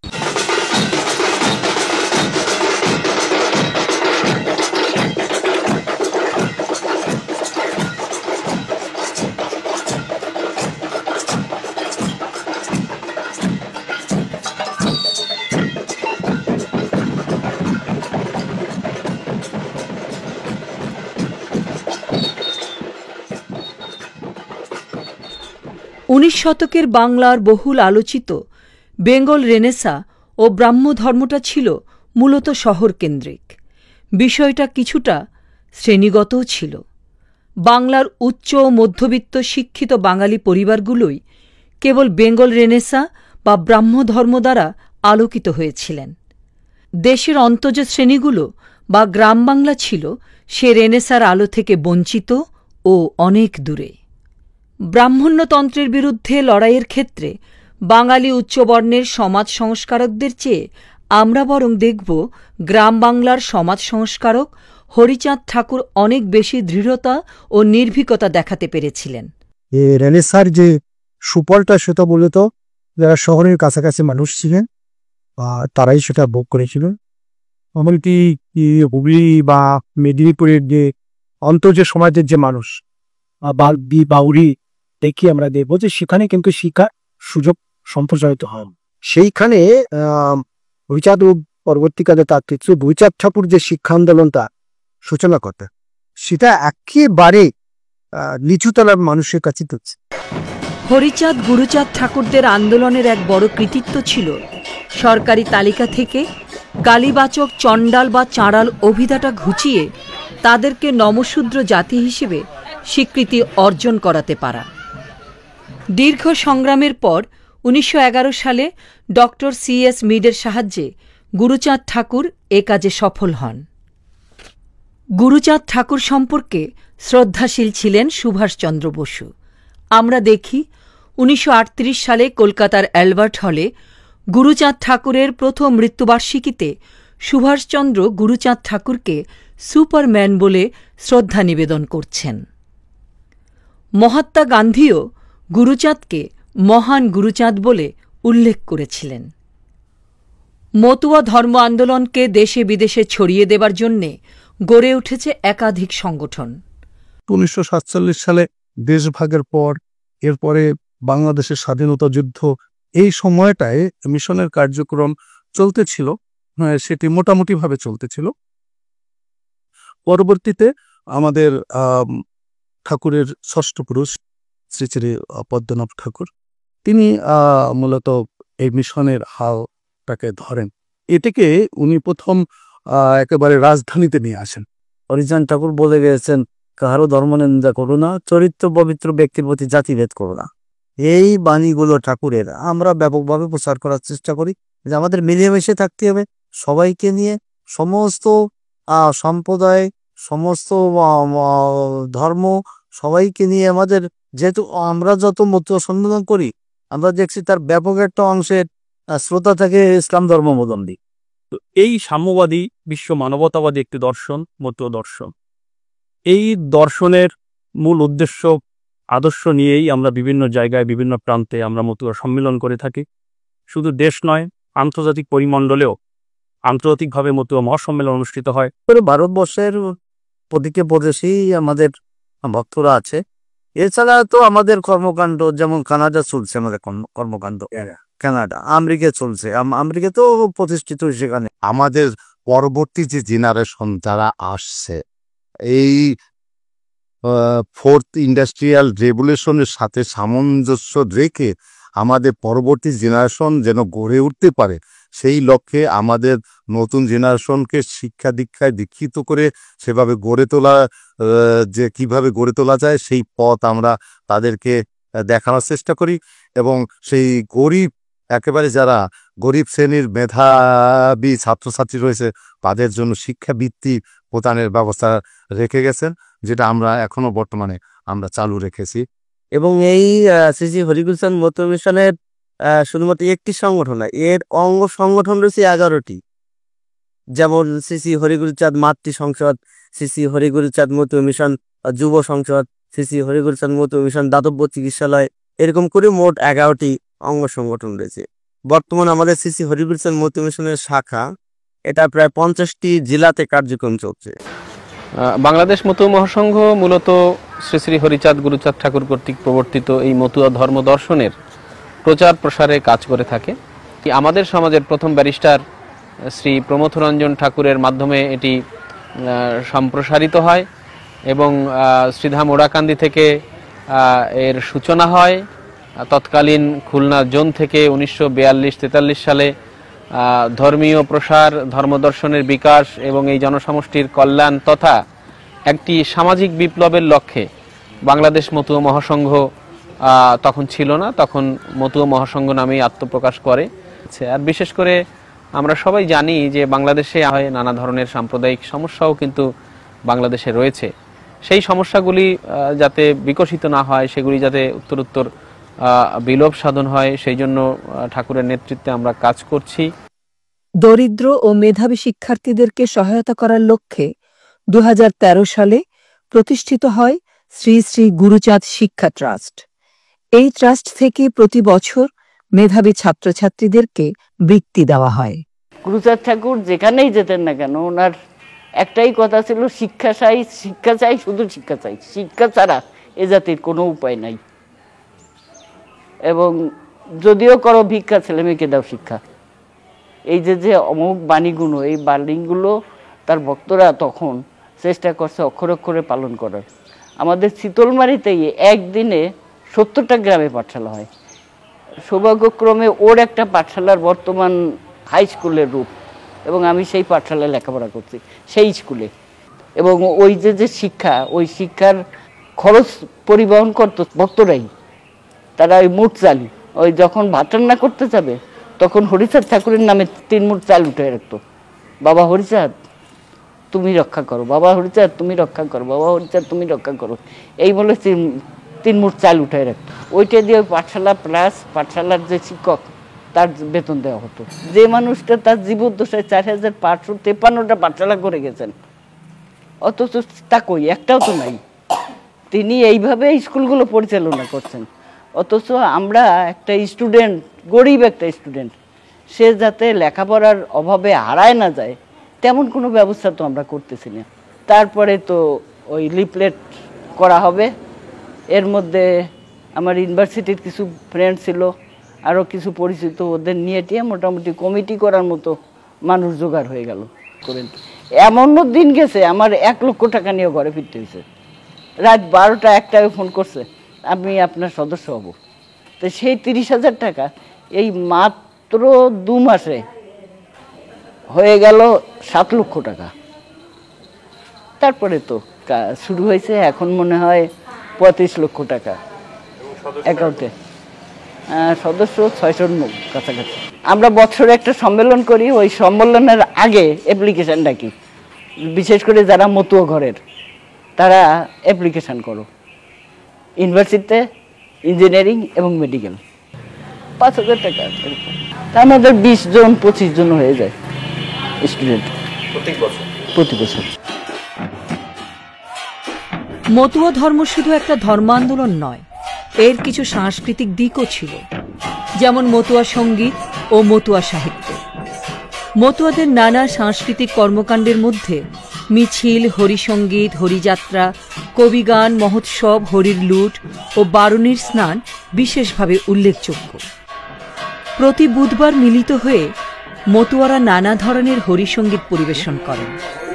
শত শত শতাব্দীর বঞ্চনা ও লাঞ্ছনার জমাট বাঁধা এক বেদনা যেন প্রকাশ পায় তাদের এসব করুণ সঙ্গীতের মধ্য দিয়ে।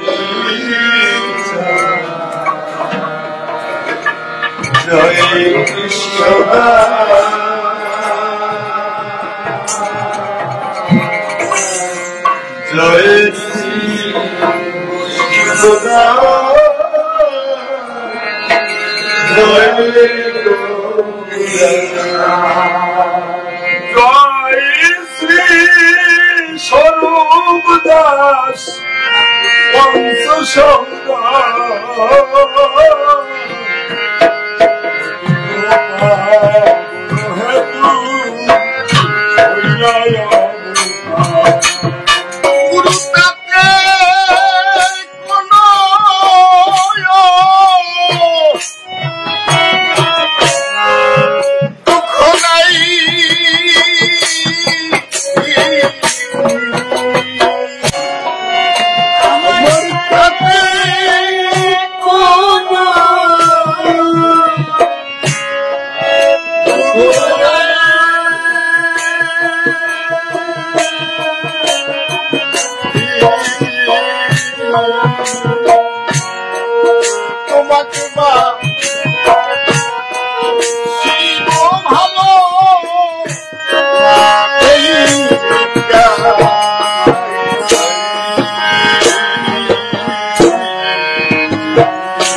ভাবি রাত্র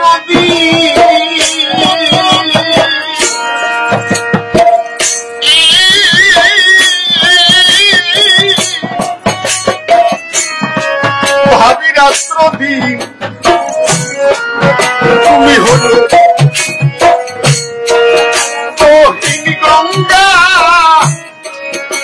আমি হব মতুয়া আন্দোলনকে কেন্দ্র করে আমরা দেখতে পাচ্ছি যে সুবিশাল সাহিত্য সম্ভার রচিত হল। সেটা কি কি অবলম্বনে? হরিচাঁদ ঠাকুরের জীবনী নিয়ে, ভক্তদের জীবনী নিয়ে, সাধকদের জীবনী নিয়ে তৈরি হল তার জীবনী কাব্য, যেটা চৈতন্য যুগে হয়েছিল বাংলা সাহিত্যের অন্য একটা ধারা, যে জীবনী সাহিত্য, মানুষকে নিয়ে জীবনী সাহিত্য। এই মানুষকে নিয়ে জীবনী সাহিত্য তৈরি হলো মতুয়া সাহিত্যের জীবনী কাব্য।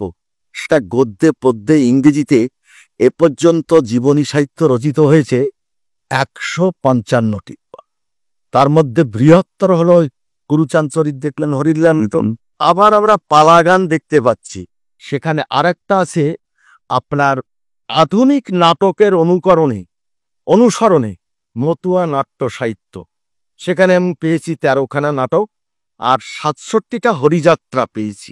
মতুয়া সাহিত্য সংস্কৃতি ইতিহাস ইউনিভার্সিটিতে পাঠ্য যেমন, তেমনি এ পর্যন্ত 14টি পিএইচডি গ্রন্থ রচিত হয়েছে, মানে পিএইচডি লাভ করেছেন।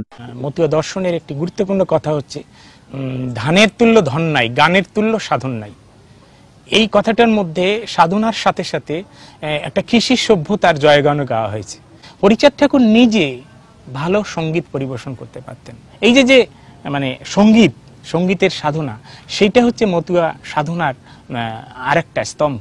আর হরিচাঁদ ঠাকুর নিজে দেখেন যাদের সাথে তিনি মানে একটা গোষ্ঠী গড়ে তুলেছিলেন, সেই মৃত্যুঞ্জয় বিশ্বাস, দশরথ বিশ্বাস, এরা সব চারণ কবি, আনন্দ সরকার, তারক সরকার।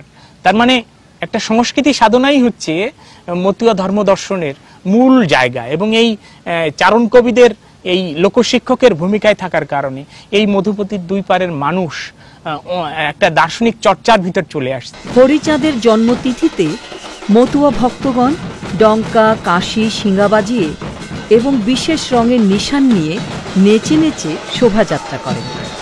মতুয়াদের নিশান ত্রিভুজ আকৃতি, মাঝখানে লাল ও 3 দিকে সাদা। লাল বিপ্লবের প্রতীক ও সাদা শান্তির প্রতীক। মতুয়া ধর্মদর্শনে সাধন পদ্ধতির মূলে আছে গতি।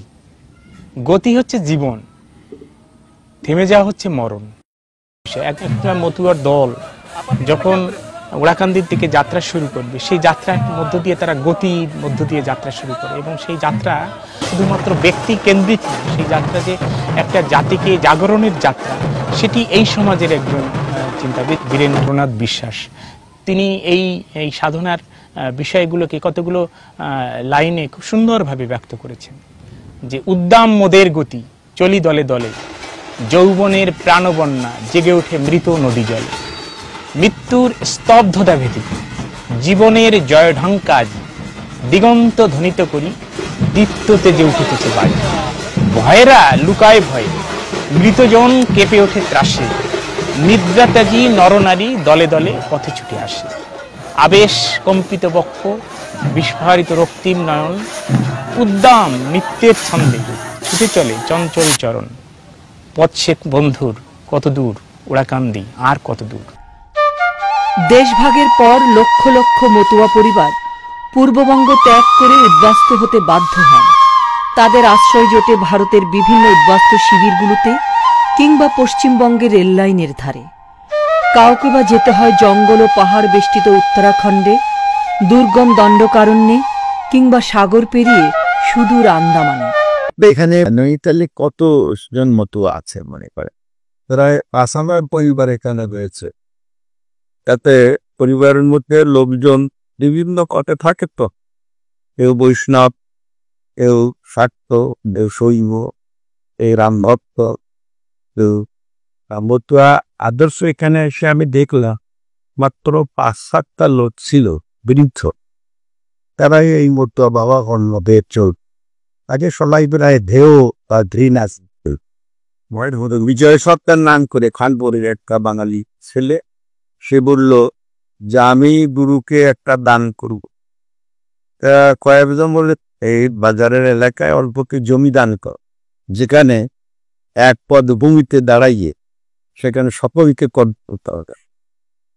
তো উনি আধা একর জমি আমার নামে বসিয়ে নামা করে দিয়ে রেজিস্ট্রি করি। তারপর তো শুরু হলো বক্তব্য। 1983 থেকে এই মহাদীক্ষা স্টার্ট শুরু। এখানকার সব লোকই ঝাঁপিয়ে পড়েছে। তারপর সৎস্তম্ভ লোক ছিল, অন্যান্য সম্প্রদায় সবাই এসে এখানে আনন্দের সহযোগ করেছে। তারপরে আস্তে আস্তে প্রচারের মাধ্যমে গ্রামে গ্রামে এই মতটা প্রচারিত করি। এখন আমরা উত্তরখণ্ডে যারা আছে সব হরিচন্দ্র গুরুচন্দ্রের দুষ ভগবানের নাম করা, আর এর থেকে যারা অতি ডাউন প্রবলেম ব্যক্তি, মানে ইলিটারেট পার্সন, এগে জ্ঞান দিয়ে, চেতনা দিয়ে, আদর্শ নাগরিকত্ব এবং মনুষ্যত্ব তাদের মধ্যে ফুটান। ঠাকুরের জন্ম উৎসব হয় মধুতৃষ্ণা ত্রয়োদশী, যে প্রায় চৈত্র মাসে। ওই সময় এখানে ব্যাপক মাসখানেক ঘুরিয়ে বিরাট অনুষ্ঠান হয়। পাহাড়িরাও আসে, হুকসা, থাড়ি, এদেশের সমস্ত সম্প্রদায়, পাঞ্জাবি, সবাই মিলে আমরা এখানে হরিনাম করি এবং এক পাত্রে বসে খাই। কেন হরিনাম চলে, আর যাত্রা গান হয়, কবি গান হয়। দণ্ডকারণ্যে বাঙালি ছাড়াও আদিবাসী এবং স্থানীয় অন্যান্য জাতিরাও কেউ কেউ মতুয়া ধর্মে দীক্ষিত হয়েছেন। পূর্ববঙ্গে আমাদের বাড়ি ছিল খুলনা জেলার বটিয়াঘাটা থানা সুখদাড়া গ্রামে। তো এদেশে আসার পর পুনর্বাসন মন্ত্রক ভারতবর্ষের বিভিন্ন এলাকায় পুনর্বাসন দেয়। তার মধ্যে এই দণ্ডকারণ্য প্রজেক্ট, মালকানগিরি প্রজেক্ট একটা অন্যতম। এই মালকানগিরি প্রজেক্টে প্রথম 1964 সালে এখানে গ্রামের পত্তন হয়। আজকে যে দেখছেন শস্য শ্যামলা মালকানগিরি, কিন্তু সে সময় এত জঙ্গলাকীর্ণ ছিল যে দিনের বেলায় লোক একা একা হাঁটতে সাহস করতো না, বিভিন্ন রকমের বাঘ, ভাল্লুক, বন্য পশুর ভয়ে।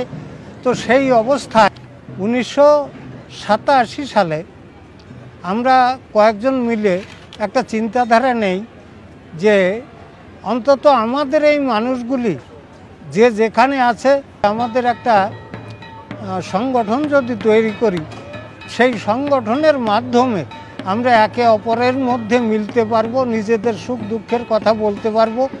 তো সেই হিসাবে 1987 সালে প্রথমে পটারু নদীর ওপার স্বপ্নেশ্বর মন্দির আছে ওখানে, সেই মন্দিরে প্রথম বছর ওখানে এই অনুষ্ঠান হয়। তো সেই সময় এই সংগঠন এই পার বর্তমান যেখানে বসে আছেন আপনারা, 1988 সালে এখানে প্রতিষ্ঠিত হয়। সেইভাবে শুরু হয় এই মেলার পরিসর। পটারুতে কেন্দ্রীয় হরিচাঁদ গঠনের মাধ্যমে যে মন্দির আশ্রম প্রতিষ্ঠা হয়েছে এবং কার্যক্রম চলছে, আজকে যে গুরুচাঁদ জয়ন্তী উৎসবে আসছেন, সেই উৎসবের একমাত্র বড় উদ্দেশ্য এর সমগ্র অঞ্চলে, সমগ্র বহির বাংলায় মতুয়া আদর্শ, মতুয়া দর্শনের প্রতিষ্ঠা করা, যে দর্শনের মাধ্যমে মানবতাবাদ প্রতিষ্ঠা হবে এবং হিংসা নিন্দা দূরে যাবে। আদিবাসীর সঙ্গে আমরা মিলেমিশে থাকব, উড়িয়াদের সঙ্গে আমরা মিলেমিশে থাকব, আমাদের কোনো অসুবিধা হবে না।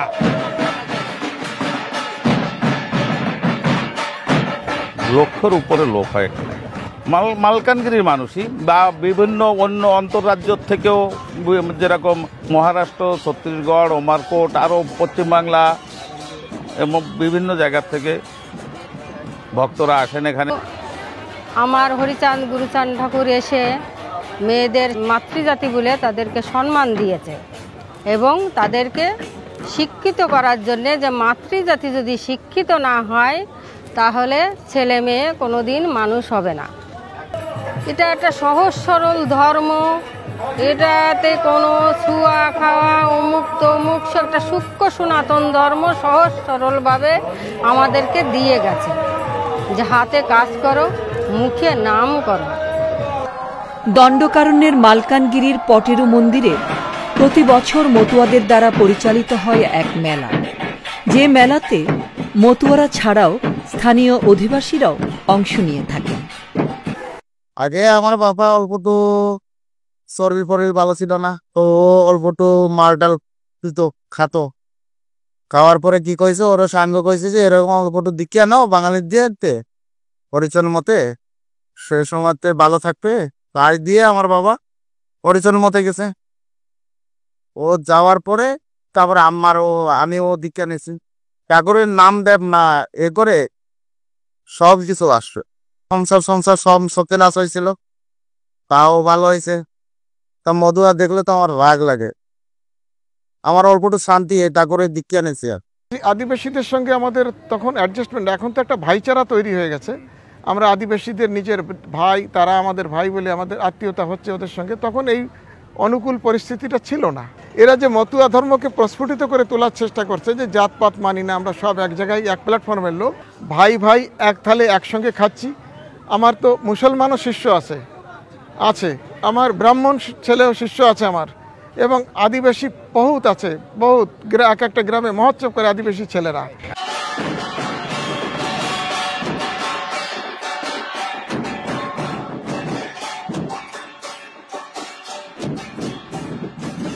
যে ভিলেজে গুরু আছে, ওর চিনাইছে আমারে, অন্তে আমি নিয়েছি।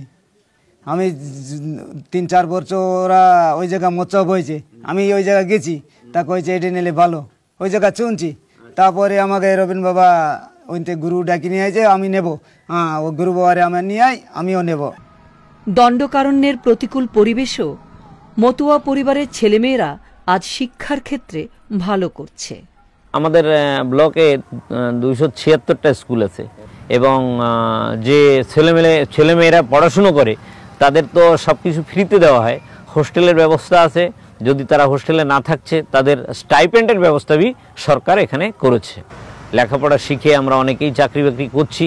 প্রথম আমরা এখানে যখন এলাম তখন তো খুব কষ্টেই ছিলাম, কিন্তু এখানকার সরকার আমাদের সব দিক দিয়ে সুবিধা করে, বিশেষ করে আমরা যারা নমশূদ্র আছি আমাদের এখানে শিডিউল কাস্ট অন্তর্ভুক্ত করে আমাদের সব কিছুতে ফ্যাসিলিটি অগ্রাধিকার দিয়েছেন। মতুয়া ছেলেমেয়ে প্রায় লেখাপড়া জানা ছেলেমেয়ে নেই, এটা খুব কম। মেয়েরাও খুব ভালো, এখানে লেখাপড়ায় অনেক উন্নত। হ্যাঁ, এখানে এমন একটা সময় ছিল যেদিন কি এখানকার বাবা মা চিন্তা করতে পারতো না যে আমাদের ছেলেমেয়ে স্কুলে পাঠাতে হবে, কিন্তু যেহেতু বাংলাদেশ থেকে তারা এসেছিলেন, এখানে গুরুচাঁদ ঠাকুরের আদর্শ মাথায় নিয়ে এসেছিলেন, তাই তাদের ছেলেমেয়ে স্কুলে পাঠিয়ে আজ মোটামুটি শিক্ষক, মানে বললে ভুল হবে না, প্রত্যেক গ্রামে প্রায় বেশ কয়েকজন শিক্ষক আছে, ইঞ্জিনিয়ার আছে, ডাক্তার আছে। অনেক মালকানগিরি অনেক গ্রামের ছেলেমেয়ে, যেটা উড়িষ্যা অ্যাডমিনিস্ট্রেটিভ সার্ভিস, সেক্ষেত্রেও নিযুক্ত আছে। আইআইটি ইঞ্জিনিয়ার আছে এখানকার ছেলেমেয়েরা, ডিআরডিও, ইসরো, হ্যাঁ এখানেও আছে। যখন উত্তরোত্তর উদ্বাস্তুদের আন্দোলন তীব্র থেকে তীব্রতর হতে লাগলো, তখন ভারত সরকার সিদ্ধান্ত নিলেন বিভিন্ন রাজ্যে এদেরকে পুনর্বাসিত করা। তো আন্দামান একদম ফরেস্ট ছিল, মানে বন্য সংকুল। সেখানে যখন এমনি পুনর্বাসন দেওয়া হয়, প্রথমবার এরা যখন পাঠালেন তখন বিভিন্ন শ্রেণীর মানুষ, বর্ণের মানুষ, ব্রাহ্মণ, কায়স্থ বা অন্যান্য পেশার মানুষ পাঠানো হয়। কিন্তু তারা গিয়ে ওই বিশাল অরণ্য দেখে তারা ফিরতি জাহাজে কে বলে তারা আজকালে থাকে না। তো পরবর্তীকালে ওরা বোঝেন যে এই আন্দামানে বসত করতে পারে একরকম, যারা সুন্দরবনকে অথবা নোয়াখালীর এই বিস্তীর্ণ জলাজমি সেখানে যারা আবাদ করতে পেরেছে, বা এই মানুষগুলি একরকম পারে এই অরণ্য সংকুল জমিতে ফসল ফলাতে। শুরুতে আমরা যখন এসেছি এই বড় বড় জঙ্গল কেটে জমি চাষ করে নিতে হয়েছিল। আন্দামানে টোটাল জনসংখ্যার 65% বাঙালি। আন্দামান নিকোবরে বিশেষ করে আমাদের যেখানে যেখানে সেটেলমেন্ট হয়েছে 38টা দ্বীপে, তার মধ্যে 20টা দ্বীপেই বাঙালি। আর বাকি দ্বীপগুলো যেমন নিকোবর ট্রাইবেলস রয়েছে, আরও যারা যারা ট্রাইবেলস আছে তারা রয়েছেন, সমস্ত যেগুলো টোটাল 836টা দ্বীপ আমাদের দ্বীপে আছে। এবং এই বাঙালি জনসংখ্যার মধ্যে 70% মতুয়া রয়েছেন, আর বাকি 30% কেউ বৈষ্ণব মতে তারা রয়েছেন, কেউ অনুকূল ঠাকুরের ধর্মে রয়েছেন, বিভিন্ন ধর্মে রয়েছেন। আমাদের মা বাবা যারাই বাংলাদেশ থেকে এসে আন্দামান নিকোবরে পুনর্বাসন পেয়েছেন তারা তাদের বাড়ি ভিটা জমি পয়সা সব হারিয়েছে, কিন্তু গুরুচাঁদ ঠাকুরের যে আদর্শ যে ছেলে মেয়েকে লেখাপড়া দিতে হবে, হাজার কষ্টের মধ্যে থেকেও তারা আমাদেরকে স্কুলে পাঠিয়েছে। এবং আজকে আমরা মতুয়া ঘরের যারা সন্তান, তারা এই আন্দামান নিকোবরের ম্যাক্সিমাম যারা রয়েছে 70% যে মতুয়া রয়েছে সবার বাড়িতেই শিক্ষিত মতুয়া তারা। এবং শুরুতে যেহেতু একটা দ্বীপ থেকে আর একটা দ্বীপে জাহাজে করে যেতে হতো, তখন জাহাজ কম ছিল, তা ওই সময়টায় সবাই বুধবার আসলে ওরা হরির লুট বলে একটা ঘরে ঘরে ওরা সবাই একটা বুধবারে হরিচাঁদ ঠাকুরের জন্মদিনে তারা একটা হরির লুট দিতে। পরবর্তীকালে কিছুদিন পরে তারা ডাংখা তৈরি করলেন, কাসর কলকাতা থেকে নিয়ে আসলেন, তারপরে তারা এখানে ডাংখা কাজ শুরু করলেন। এবং বাইরের থেকে যেমন কলকাতা থেকে দুই একজন গোসাইরা এসে এই মতুয়া ধর্মটাকে তখন প্রচারও করেছেন।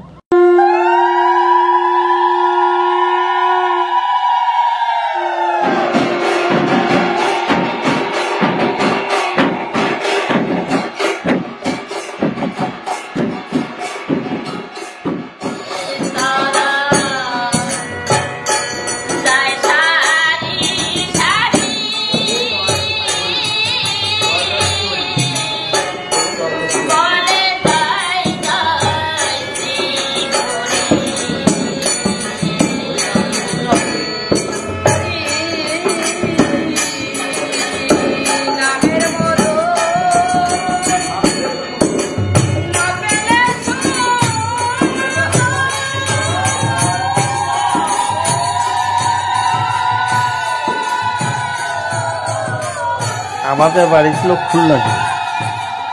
আমরা যখন আসি তখন তো সব সরকারের তরফ থেকে আমাদের বহু কিছু দিয়েছে, যেমন চাষের জমি 15 বিঘে করে প্রতিটি ফ্যামিলিকে, আমার বাবাকে 15 বিঘে চাষের জমি দিয়েছে, আর 15 বিঘে বাগানের জন্য জমি। তারা আসেন 1952। তো তখন থেকে মনে করো মতুয়া সম্প্রদায়ের লোক মানে মতুয়ার মন্দির করা বা সেখানে ঢাক ঢোল ডাঙ্কা আয়োজন করা, উৎসব করা, ওই 52 থেকেই আরম্ভ হয়ে গেছে। আর্থিক মোটামুটি সকলেই ভালো আছে। আর যদি বলেন তাদের শিক্ষা, তো আন্দামানের শিক্ষা বর্তমান অ্যাজ অন টুডে যারাই আমার 80 to 90% আমরা মতুয়া সম্প্রদায়ই আমরা শিক্ষিত। আমরা বরিশাল জেলা। বাবা ছিলেন ওটার নাম লেমুয়া। বাবা মা দেশ ছেড়েছে আমার মনে হয় এখানে 59-এ রেকর্ড আমাদের রামনগর গ্রামে আমাদের পুনর্বাসন দিয়েছিল। মন্দির মানে ওসব জায়গা টেম্পোরারি মন্দির, সব ছোট ছোট, আর বেশিরভাগই ঘরে ঘরে ছিল হরি মন্দির। কমিউনিটি মন্দির এখন হয়েছে, আগে ছিল না। যাই হোক, এই কীর্তন টীর্তন এইসবগুলো হতো যখন আমি দেখতাম, ওর মধ্যে মানে কীর্তন হতো, হই হুল্লোড় করতো, কিন্তু আবার শেষ হয়ে গেলে যা তাই, কোনো ধরে রাখার মতো কোনো জিনিস নেই, কোনো শিক্ষার ব্যাপার ছিল না, শুধু একটা ভাবের আদান প্রদান। মানে কি ওই সময় কীর্তন করা, গান করা, কান্না করা গানের মধ্যে, হ্যাঁ, এইসব। এরকম গ্রামের যতগুলি বাড়িতে মতুয়া বাড়ি, আপনি প্রত্যেকটা বাড়িতে গেলে আজকে দেখতে পাবেন তাদের সামাজিক, অর্থনৈতিক সর্ব বিষয়ে অন্যদের থেকে মনে হয় একটু আলাদা। প্রত্যেকের বাড়িঘর খুব সুন্দর, পাকাপোক্ত বাড়ি পাবেন, ওরা উন্নতি করেছে।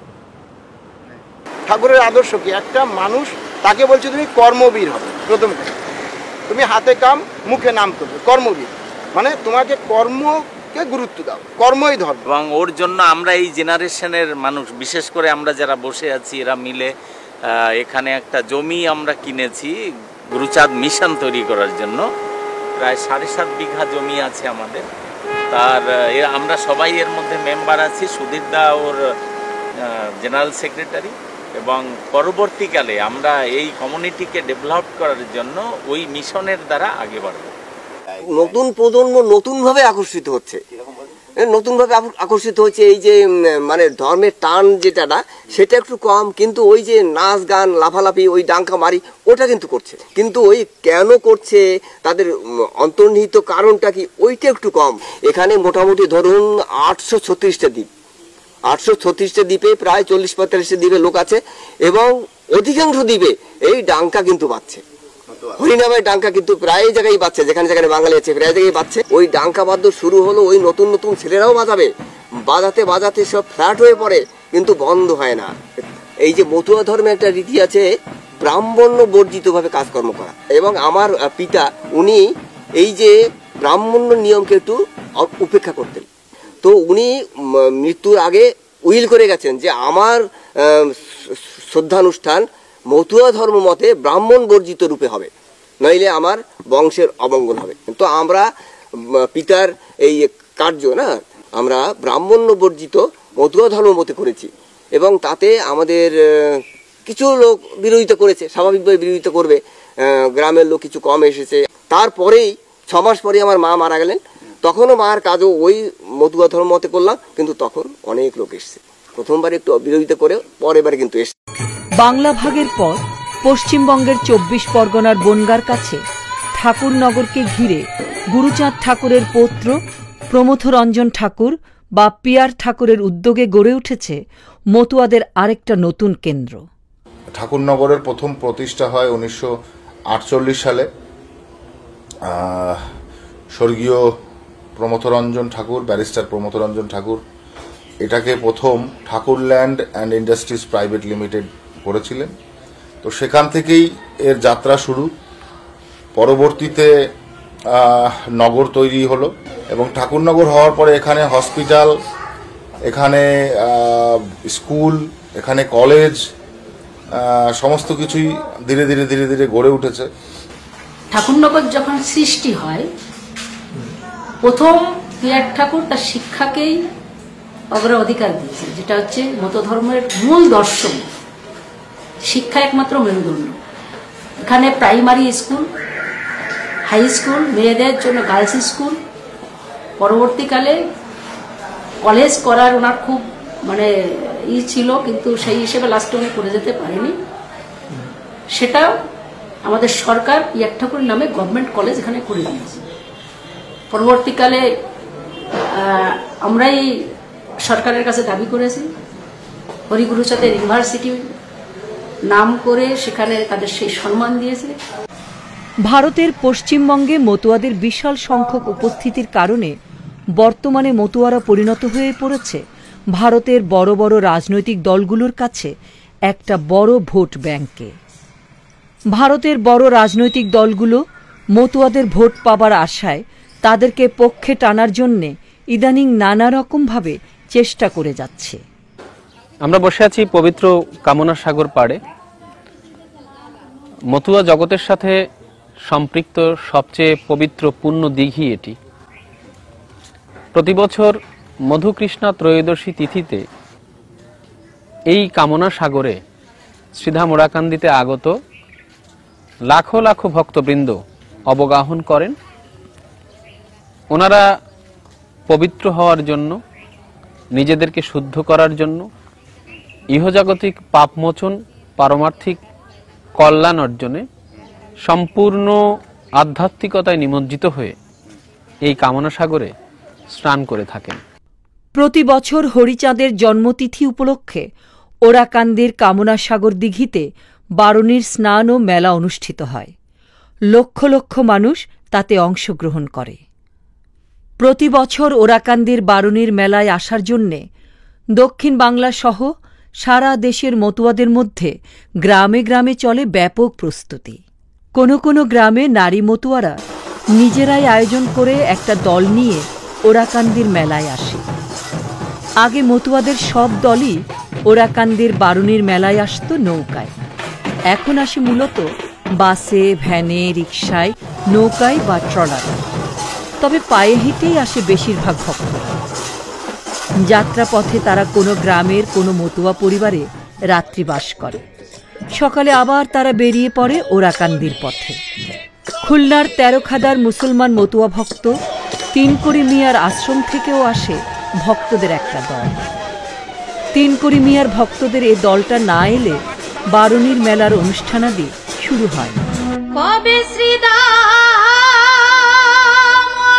কান্দি যাব রে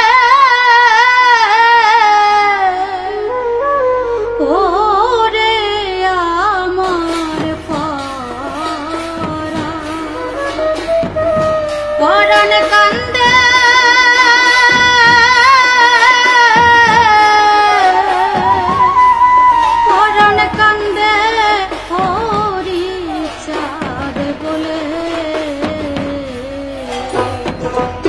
সে যে প্রেম জলদি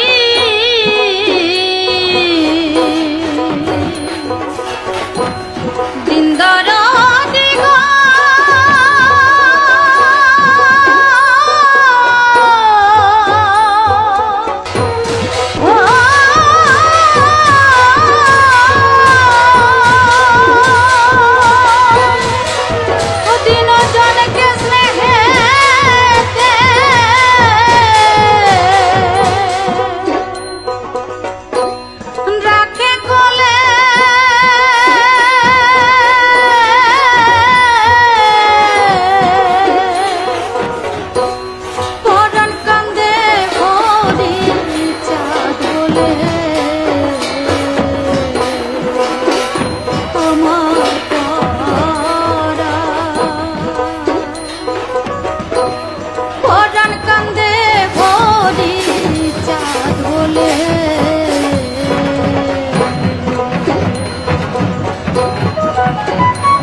মানুষের যত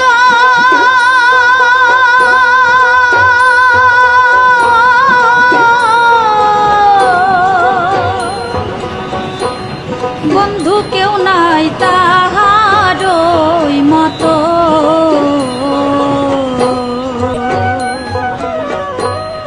ওরা কান্দি মানুষরা তো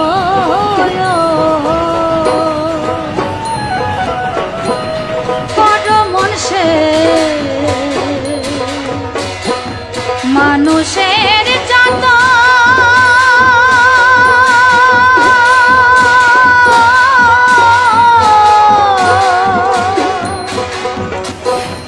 বন্ধু কেউ নাই তাহারই মতো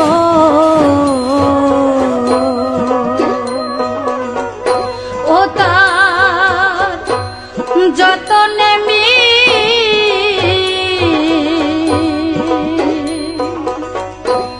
মিলবে রতন গো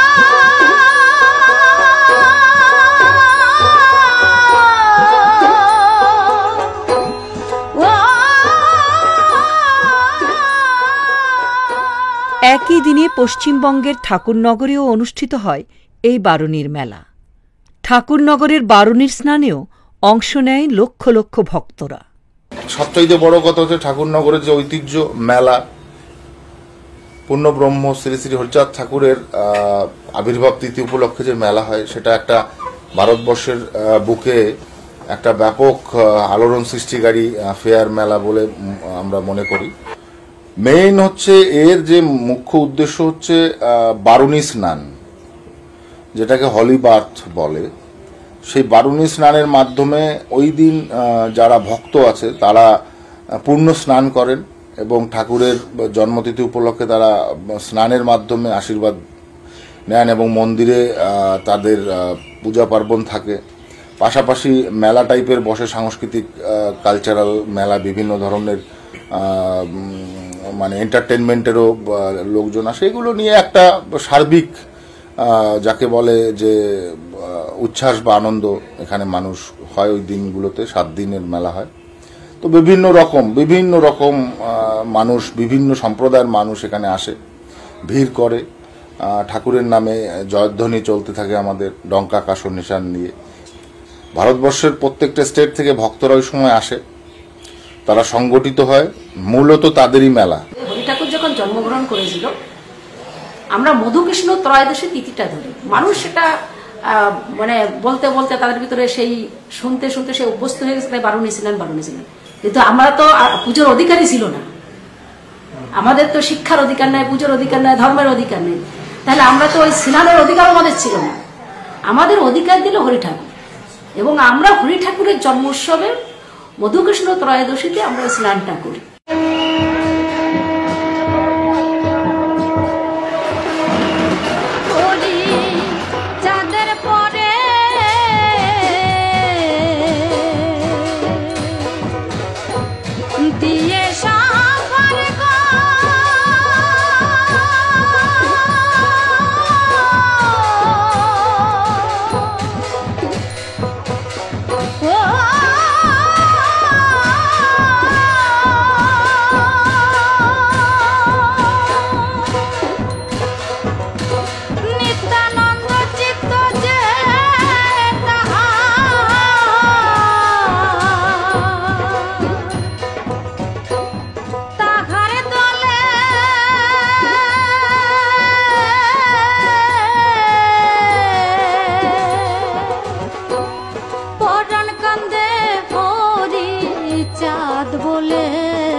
ঊনবিংশ শতাব্দীর 4 দশক থেকে হরিচাঁদ ঠাকুর যে মতুয়া আন্দোলন শুরু করেন, তা ওর সুযোগ্য পুত্র গুরুচাঁদ ঠাকুরের জীবনাবসান পর্যন্ত সুদীর্ঘ প্রায় 100 বছরব্যাপী পূর্ববঙ্গের দক্ষিণের জেলাগুলোতে, বিশেষ করে বৃহত্তর ফরিদপুর, খুলনা, বরিশাল, যশোর, ঢাকা ও সিলেটের এবং পশ্চিমবঙ্গ ও ভারতের বিভিন্ন রাজ্যে ছড়িয়ে থাকা লক্ষ লক্ষ নমশূদ্র ও অন্তজ পরিবারের জীবনে এক ব্যাপক ইতিবাচক প্রভাব ফেলতে সক্ষম হয়েছে।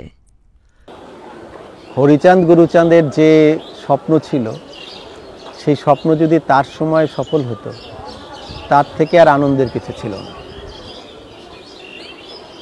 পরিবর্তিত পৃথিবীতে, পরিবর্তিত বাস্তবতায় এখন যে বিশ্ব বাজার, বিশ্ব অর্থনীতি, বিশ্ব সমাজ, এই বাস্তবতায় হয়তো তার অনেক কিছুই আজকাল আর গুরুত্ব বহন করে না। কিন্তু তার যে চেতনাটা, যে মানুষের প্রতি দরদ, মানুষের প্রতি ভালোবাসা, সব মানুষকে সমান মনে করা এবং ধর্মকে মানুষের কাছাকাছি নিয়ে আসা, মানে ধর্মকে মানুষের উন্নতির অন্তরায় না করে ধর্মের প্রয়োজনীয় সংস্কার করে মানুষের কল্যাণ করা, এই চেতনাটা বোধহয় স্থায়ী। নিশা নুড়িয়ে ডঙ্কা বাজিয়ে সিঙার ধ্বনি দিয়ে তিনি মানুষকে জাগিয়ে তুলেছিলেন, যারা এই বর্ণবৈষম্য সুতমার্গের শিকার ছিল। তবে অন্তজ শ্রেণীর ভাগ্য বা সমাজ পরিবর্তনে মতুয়া আন্দোলন যে সম্ভাবনা দেখিয়েছিল, পরিণতি হয়তো ততটা হয়নি। মতুয়াদের মধ্যে গুরুবাদ ও পরিবারতন্ত্রের আধিপত্য ইদানিং বেড়েছে। একই সঙ্গে বাড়ছে নানা মত ও পথের পার্থক্য। এদের মধ্যে এক ধরনের সংকট আছে। সংকটটা হলো যে এরা কি আলাদা ধর্ম নাকি হিন্দু ধর্মের একটা শাখা। এক গ্রুপ মনে করে যে মতুয়া স্বতন্ত্র একটি ধর্ম, তাদের স্বতন্ত্র আচার পদ্ধতি, স্বতন্ত্র। আর এক গ্রুপ মনে করে যে না, মতুয়া হচ্ছে হিন্দুদের মধ্যে একটা বিশ্বাস। এই দ্বন্দ্বটার মধ্যে যতটা তাত্ত্বিক ব্যাপার আছে, আচরণের দিক থেকে তা মনে হয় না।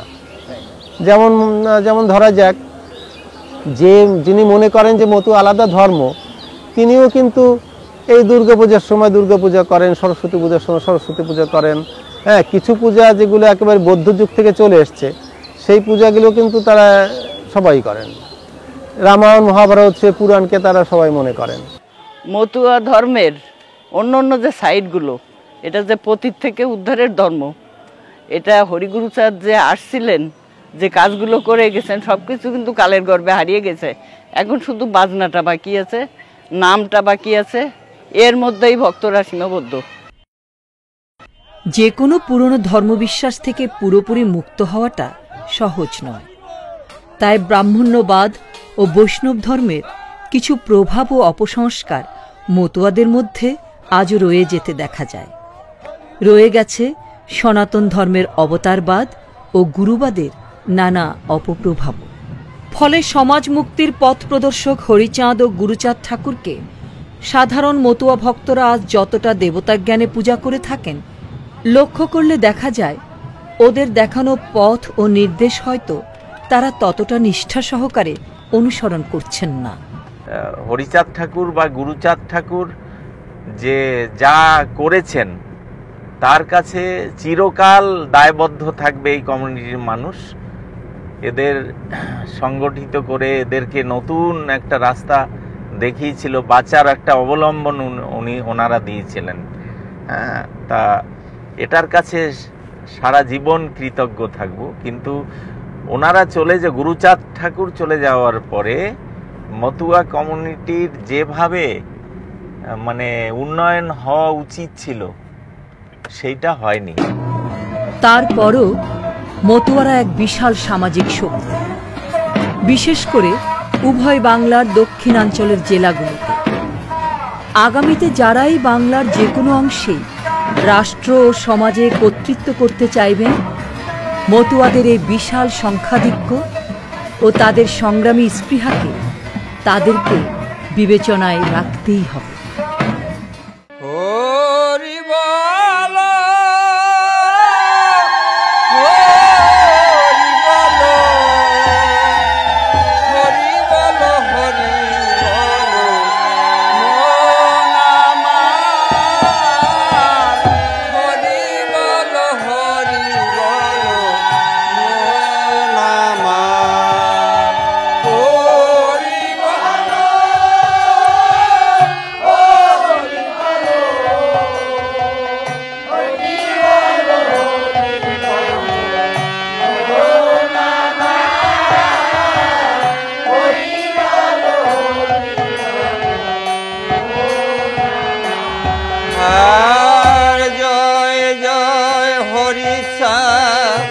জয় কৃষ্ণ দাস, জয় শিব বৈষ্ণব দাস, জয় গৌরী দাস।